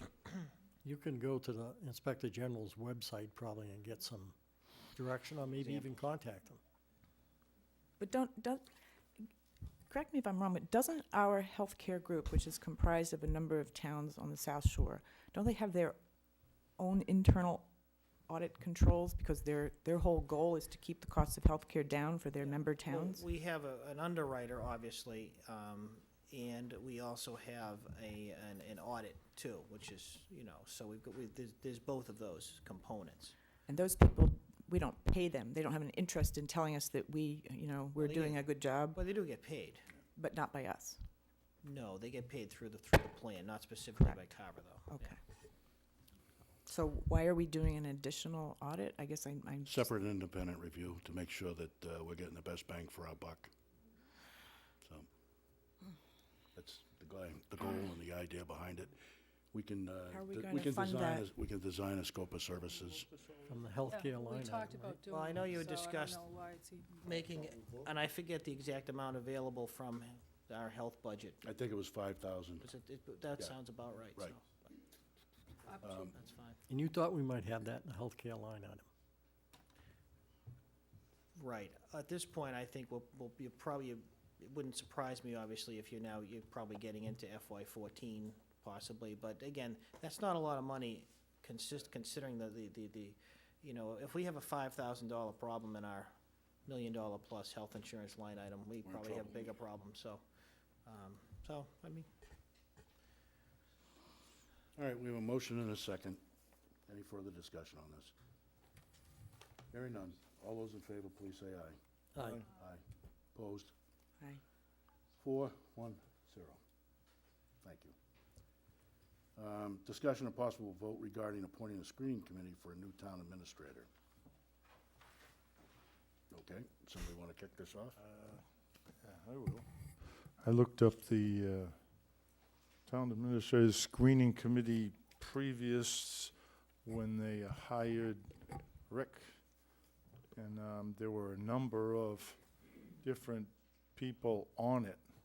And I was kind of trying to follow that so that if I made a motion on it, they had all 5 selectmen. They had the Wage and Personnel Committee chairperson, the Finance Committee chairperson, the Capital Outlay chairperson, the former Town Government Study Committee member, school committee chair, former selectman, and then 2 people at large. For a total of? 13, I think, 2, 4, 6, 8, 10, 12, 13. I was thinking that might be kind of big, though. Yeah. Yeah, we're just looking for an interim town administrator at this point, aren't we? well- Or is this for the permanent committee? You and Rick are I was working just on that. reviewing, I was just reviewing that. I looked at it and I said, well, why not have It's a good start. a selectman, the chairman maybe, or the Board of Selectmen appoint somebody to it, the FinCom appoint one of their members to it, the school committee appoint one of their members to it, the planning board appoint one of their members, capital outlay, and the moderator, and then have 3 citizens at large. That would be 1, 2, 3, 4, 5, 6, 7, that would be 9? Is it covered by the town administrator bylaw? no. It's not covered in there? It's just left out there This as a says screening screening committee, committee, yeah. I think, Jack. Oh, it does? Yeah. Jack, you and Rick are working on the interim town administrator. Yeah. We're referring to, If I could just, with Just to regard to that, clarify. if you don't mind, Mr. Chairman, Helen, you had mentioned casually after the last meeting, questioned the Collins Oh, yes. Center. And I have contacted the executive director of that, and they have a number of people they've worked with as interims over the years in multiple towns, and he is assessing the interest of their stable, so to speak. Beautiful. And he's gonna get back to me with those names. Excellent. So hopefully I'll have something reasonably soon. It would make Terrific. my life a lot easier and Yeah. probably the board's too, so. But that's not the question at hand, but I thought I'd take the opportunity to update you. Thank you. I think what we ought to do is get that stabilized, and then we can revisit this here. Once we get somebody on board doing the job and are able to come up for air, we can determine what the committee should be comprised of, so. So we could get the interim in place and then move towards Yeah. establishing Take that in because the interim probably served Something that you 5 or wanna 6 rush. months. No. Yeah. Right. But I think what And once again, you might Dick be able to use has the is a good Collins Center. starting point to Yeah, and I use think as a we need- reference tool. We need to hammer it out, what we wanna do. I mean, 13 is kinda large. Yeah, That's too big. Yeah, so, I think we had 9 before. This is that old. thank I you. was on it. Yeah. do we wanna table this until we get settled in with the interim town administrator, and then? Dick, can you make copies of that for everyone? Yeah, Yeah. maybe Elaine Yes, can. they're gonna- I'll make a motion, we table it. I'll second that. All right, we have a motion and a second to table this, and, any further discussion on it? Well, I won't hold us up real long, but I just think the longer we hold off on a screening committee, the worse it is for the town, because when we hire the interim, you know, theoretically, we're gonna be hiring from a pool of retired town administrators that can't work full-time for us. Right. So Mhm. I think it's in our interest to get a screening committee as soon as we can. They could work full-time until 960 hours, so that's roughly 6 Right, months. and if you have to, you get a second one or something, you know what I mean, if it drags on for some reason. All right, we have a motion and a second. All those in favor, please say aye. Aye. Opposed? Opposed. 410. Discussion and possible vote to schedule an additional Board of Selectmen meeting next week. I don't think we have many options on that. I think we need to go Monday night again. Make a motion, we meet Monday night, May 20th, 7 o'clock. Second. We have a motion and a second. Any further discussion? Hearing none. All those in favor, please say aye. Aye. Aye. Aye. Thank Opposed? you. Unanimous. Thank you. Request for use of Sampson's Pond by Crambog Hogs for a fishing tournament on October 13th, 2013. That's a pretty standard request, I believe. We get this on an annual basis. I'll make a motion. I'll second it. And we have a second. Any further discussion? Hearing none. All those in favor, please say aye. Aye. Aye. Opposed? It's unanimous. Next up is approval of minutes for March 12th and March 26th. Make a motion, we approve? I'll second. We have a motion and a second. Comments, questions, recommendations, suggestions? I have to admit, I have not had a chance to look at the minutes. Okay. I don't think putting them off till Monday night would be, Make a motion, we table the minutes? okay. Monday night. We have a motion and a second. All those in favor, please say aye. Aye. Opposed? And on that note, I talked to Rick, he said that he'd have all the minutes caught up before he left. Because here we are in May, All and we of the still minutes, have right. April's minutes to do. Right. Okay, next up is citizens' participation. Just one side of the room? We'll start with Mr. Johnson in the back, because he's the hero tonight. Hero. Hero of the water board. Waterboarding. The That was waterboarding hero. subliminal. The waterboarding hero. I'll be the hero next month. Right. Yeah. Well, hero for leaving, I guess. Yes, Mr. Johnson. I'm here tonight for the purposes of stealing some free TV time from you, to advertise the Sportsman's Club Scholarship Breakfast, which is coming up this coming Saturday, the 18th of May. And we fund a scholarship for a graduating high school senior. Tickets are available at the door for $6, with 7:30 to 11. And this has been, I believe it's our 11th year, and it's a good time. We have a lot of returning faces every year, and this year we've been a little bit light on the advertising. We're trying to correct that, but we sure could use a hand of the residents coming, especially those people that are over at the ball fields can sneak a walk over and have a breakfast with us. Excuse me, Mr. Johnson. Bruins won Game 7 Overtime. in overtime. Right. Congratulations, Boston Bruins. We're all getting texted at the same time here, right? No, no, Paul, you've just been unseated, so. So Well, this they- is Saturday morning? Saturday morning, 7:30 to 11. And the tickets are available Good at the door. breakfast. You don't need to do anything. How You'll much see are a they? Great big sign, excuse me, $5? $6. Oh, 6, Be- went up, huh? Best deal in the world. I'd like to thank the continuing businesses in town for their support. They've been great. We have good community involvement from the businesses, and without them, this wouldn't really happen. Wouldn't be a significant money raiser without their contribution. So thank the people that, as you're driving around with their business, I know I do. I changed septic pumping services just because they're on the placemat for us. If they support us, we support them. So if you happen to look at places like Southeast Septic and La Cava CPA, and not to mention a whole bunch of others in town that have supported us for years and years, we appreciate their support, and they are supporting some of our own kids to go to school. Hey, that doesn't make sense, because I advertised for 6 years as treasurer collector, and I lost the election. Paul, how many scholarships do you give out every year? Typically, we give a couple.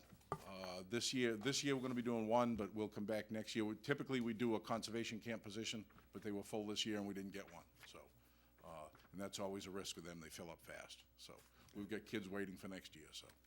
Having been to the breakfast, I know it's a good take. You can't beat the price. You can't find that anywhere else. Nice opportunity to take the family out, have breakfast, see some of your neighbors and friends that you might not have seen for a while. We use that good cholesterol-free bacon, too. Oh. So come on down. It is a good time. Must not taste too good, then. Thank you No, very, we use the real stuff. thank you very much. Good luck. Hopefully, everybody will show up out there, support the cause. Next, Mr. Forrester.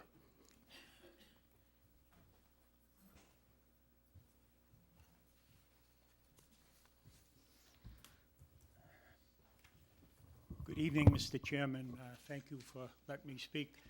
Rod Forrester, 13 Lincoln Circle, Cranberry Village. What I wanted to ask you, sir, is you were speaking earlier, because this, I guess, is in the agenda when you were addressing Mr. LaFawn's about the screening committee and so forth. And what I'm troubled about, I'm actually happy, for anybody who certainly finds a new position. But what I'm troubled about is from reading on the documents, like, on the website and whatever, that what I'm getting, it seems to be like you're holding two jobs, okay? Now, he's working for us right now as town administrator, and he's given us, I believe, given you the letter until July, June 26th, is it? I think it's June 27th, if I'm not June mistaken. 27th, okay.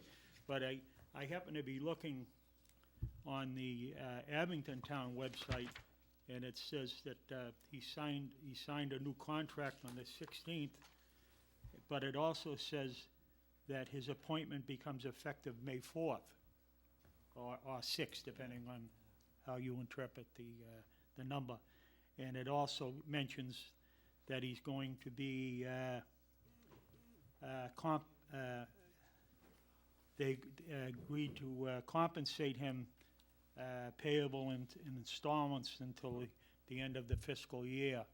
So one reading this would have the impression that he's actually already working for them and getting paid by them, so I thought it troubled me, and I thought I should ask you if you would look into it. Well, maybe we can get Mr. LaFawn to explain Yeah, what's going sure. on. And if I could It interject, just troubled me reading it, I have a question. Certainly. You said that you saw this on the website or whatever. Which Oh, website did you see? Did you see it on the Town of Carver website? Well, this, this I got on the Town of Abington website. No, but you read something about Mr. LaFawn doing two jobs. You said you saw it on the website or whatever. Well, his, the agreement, I had his agreement from the Town of Carver, okay? Right, And did you see this on the Town of Carver website? That's my question. I got this off of the website, yeah. What website? The Town of Carver website. What did you get off the Town of Carver website Employment agreement? with Mr. LaFond? Yeah, Okay, I got it right here. all right, thank you. Did I not get it there? Are you saying I didn't? I don't know. I asked the question, you answered. I'll have to, And I I have did. no idea. That's great. Well, Thank you. what I said. And I have this off of, there. No, I would just like it answered. I'm not saying somebody's doing something wrong, but it just, I'm looking at dates, and it just troubled me. So I'm not accusing you, Mr. LaFond, of anything. Far be it, No, maybe you have. Maybe if I could get a clarification on the question again, I'm sorry. Well, my question is, from reading what I have, it gives me the impression, I realize that you're leaving to a new job and you're bettering yourself, and I'm happy for you. But from reading the documents I read, I have the impression that you're working for them while you're working for us. And like you're getting, like, it looks like you're getting two salaries by looking at the dates. You know, it says, in here, it says that you're actually, your contract has become effective the 4th of May, which is like last week. So you're actually like working for them, and it says in here that they're compensating you up through the end of this fiscal year. So if No, I'm reading I think I everything see the confusion. First of all, I wish you were my bargaining agent, because I'm not getting paid by Abington at the moment, unfortunately. So, as it stands, the date that was chosen for the contract to commence is not the start date of my employment. My start date of my employment was to be worked out between the parties. And as of right now, I plan on starting work over there on June 10th. Oh, So I am not actually working for or getting paid by the town of Abington at this time. okay. That could change depending on, my concern when I discussed this with the town officials in Abington is that I feel obliged to do what I can to help get Carver through its annual town meeting, particularly in light of the fact that, we lost a critical piece in the process with our town accountants several months ago. So That's true. it doesn't give me a comfort level with this progressing the way it should. I mean, this is a good part of what I do and what Mr. Adams and presumably the new town accountant will ultimately do too. So because of that, they have been flexible in terms of me trying to fulfill my requirements with what I consider my professional requirements to the town of Okay. Carver, so. Well, thank you, but No. I think you can see if one reading this, where they could get confusion Right. when it clearly says that you're starting on. Well, then I appreciate you asking me if that was confusing. I'd be Well, more than happy to respond to anybody's To speak concerns here, about I that. have to speak to the chairman, and Sure. obviously, then he allows, obviously you and I to respond, and I thank you for responding. No problem. I guess you've cleared it up Sure. for me. Thank you very much. No, and obviously, the concern that's contemplated in the bylaws is having, divided loyalties, and I think Pardon? the issue, obviously, that the bylaw contemplates is having divided loyalties. And obviously, that's not the case in this particular situation, but obviously, you can contemplate some situations where that might occur, so. Okay, well, you've answered that, and I appreciate that. Thank you very much. Mr. Forrester, you've raised some interesting questions, but it's not on the agenda tonight.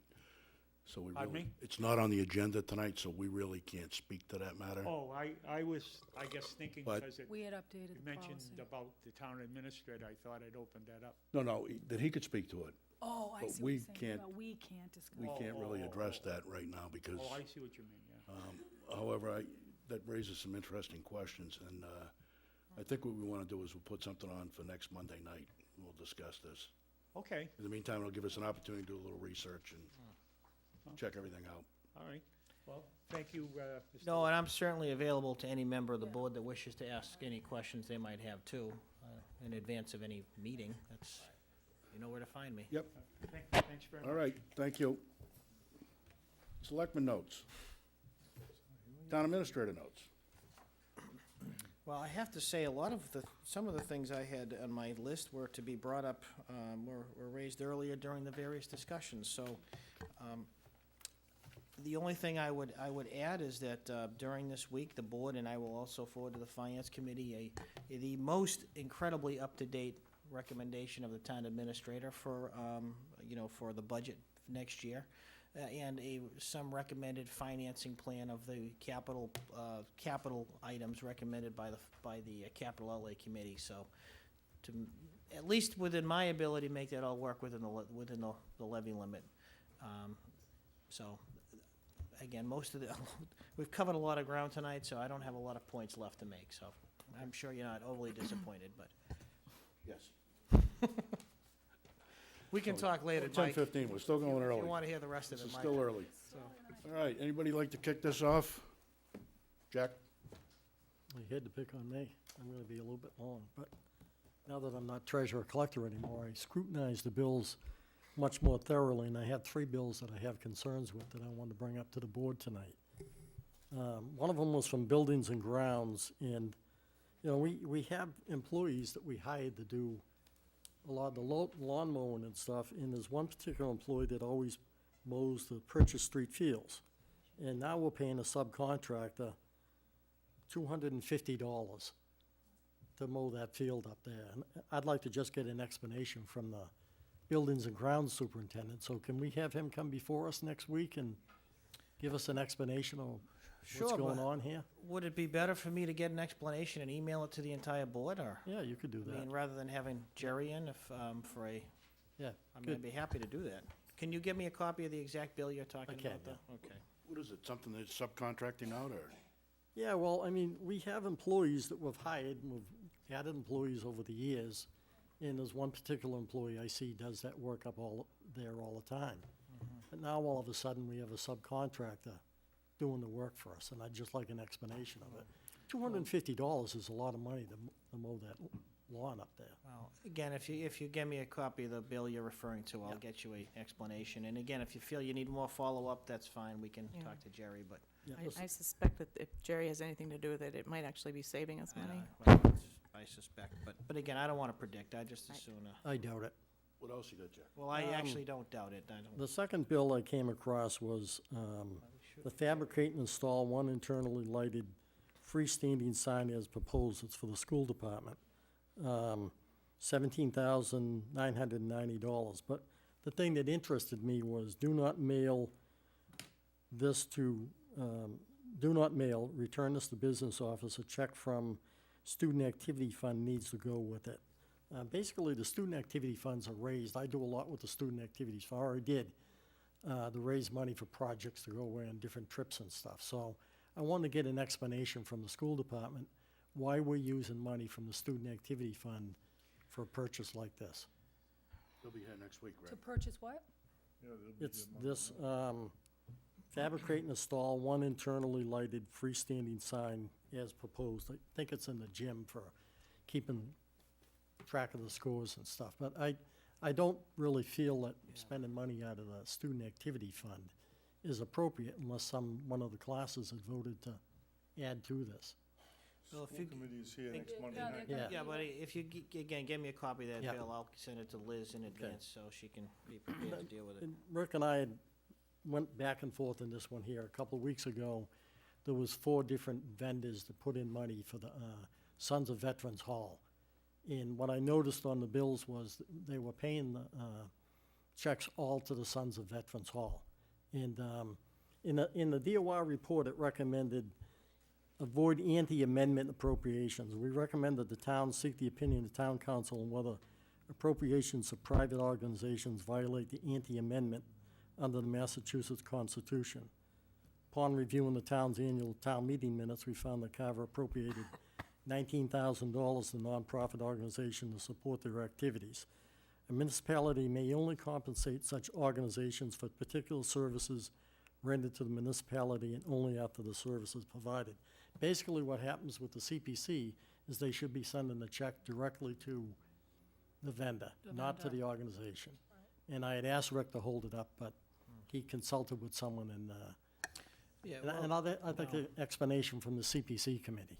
No, I think that's appropriate. I will say with regard to the last bill that you referred to, keep in mind that was just one in a sequence of disbursements made under that CPC contract over the period of I don't know, many Several months. months. So this Yeah. isn't this last one wasn't anything new. So, but I do think Mr. Bentley could probably speak to that best. Yeah, because, would I mean, agree, you know. and he's aware of that anti-amendment rule, because he discussed it with me a few years ago. So, and I don't know. I just want an explanation. Yeah, and I don't know what kind of advice or input they have through the CPC coalition legally, so he can speak to Yeah, that. he can I'll let speak him to know that you're, Yep. that's a question you So have. can he come at the next meeting? I'll invite him, absolutely. Yeah. Yeah, I mean, it may be good anyway, if we're preparing for town meeting, he may wanna have We're a, gonna be making recommendations on the town warrant article, so he should be here anyhow. yes, Is that all, Jack? That's it. that's good, Sorry. no problem. Thank you. A notice came to us by one of the Scoutmasters for Troop 48, the Boy Scouts. There's a Boy Scout named Rakib Butts, who's a member of Boy Scouts of America Troop 48 here in Carver. He's a Life Scout and an Eagle candidate who's chosen to build a Veterans of All Wars memorial at the Lakenham Green. And then it goes on to describe the project. Different panels, 5 feet tall, 4 feet wide, 2 feet deep. Veterans of All Wars Memorial will be written across the top. It'll be situated near the Garnett Memorial Stone up in Lakenham Green. He's apparently run this project by both the Historic Commission and the Lakenham Green Committee. And there's a pamphlet that Elaine has in the office for fundraising, if anyone's interested. He's apparently going to be kind of expensive, so he's offering the stones for this wall. I think it's $10 to have your whatever you'd like engraved on the stone. So, and the final thing, and I wish I had the exact time, but I know that we'll probably know by next meeting. The Memorial Day Parade, I just didn't want people to forget, is Monday, May 27th. And hopefully by our next meeting, we'll have an exact kickoff time, speaking of the Lakenham Green. So, that's it. Very good, thank you. Dick? We got a letter from Rick, our chairman did, and about his resignation and moving on, and I wanted to congratulate him. 16 years here, isn't that what it was, Rick? That you've Almost served our 17. town? I like to say And almost. you've done a great job, and the town has been run well through our years with you, and I wanted to congratulate you for what you did for us, and as well as your family moving on. Thank you. And I'm sure that Appreciate we're that. gonna be seeing you and having chances to Well, say, hey, There'll be some boy, tears I- before it's over. I guarantee that, whether I like it or not. Not over yet. Yeah. The other thing, I did want to congratulate the members of the Sons of Veterans organization for their work on the Sons of Veterans Hall. It's a 1914 structure, it's historical. Next year it'll be 100 years old, and they got it looking fabulous. They did the grass today, and there's been a huge number of hours that those folks have volunteered and given to follow through on all the projects that they did. So it was sponsored by the CPA, but there's a huge amount of volunteer work that went along with that. And I also wanted to remind everybody, because I wasn't thinking when I wrote this down that we would have a meeting next Monday.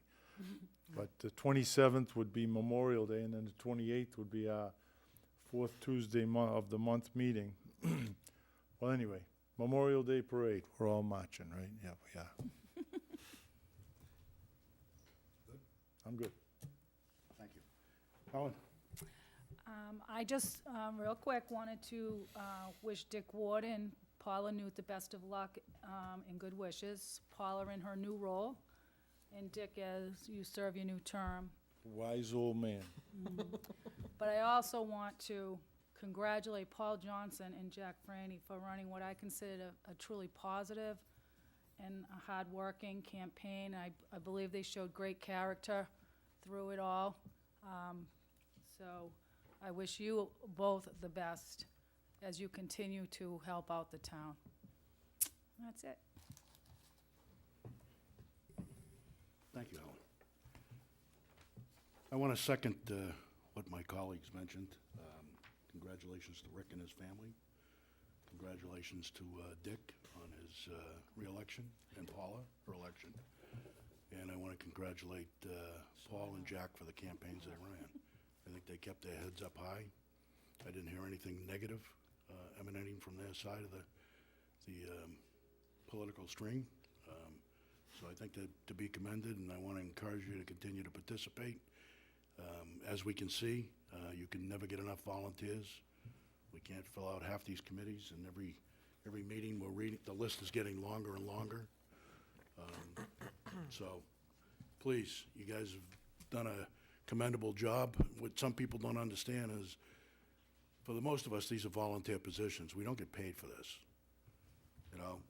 And I think what people need to do is they need to take a step back and take a deep breath and remember their Christian upbringings, and that you want to be treated like you treat other people. And, you know, name-calling and trying to destroy people and their families, that just doesn't fall into that parameter. So you're going to run a campaign, you're going to participate in town government and politics. Do it on the merits of what you have to offer, what your platform is, and not on cutting somebody to pieces, embarrassing them publicly, their families, their children. And people that did that know who they are, and shame on them, and shame on anybody that associated with them. And that's it. The last thing I want to say is that keep our soldiers, sailors, airmen, Marines, and Coast Guard in your thoughts and prayers. Let's bring them all home safely. This is probably the most dangerous time ever in the Afghanistan war, because we're withdrawing our troops. They know it. And the intensity of the attacks will pick up, and we're going to lose some more kids. And that's unfortunate. But please keep them in your prayers. Let's try and get them all home safely. God bless you. God bless the town of Carver. And God bless the United States of America. Thank you and good night. We don't have an executive session. No. Thank God. No. So Even if, Monday night- even if, even if we did, we wouldn't have an executive session. May 27th is the What did I say, midnight?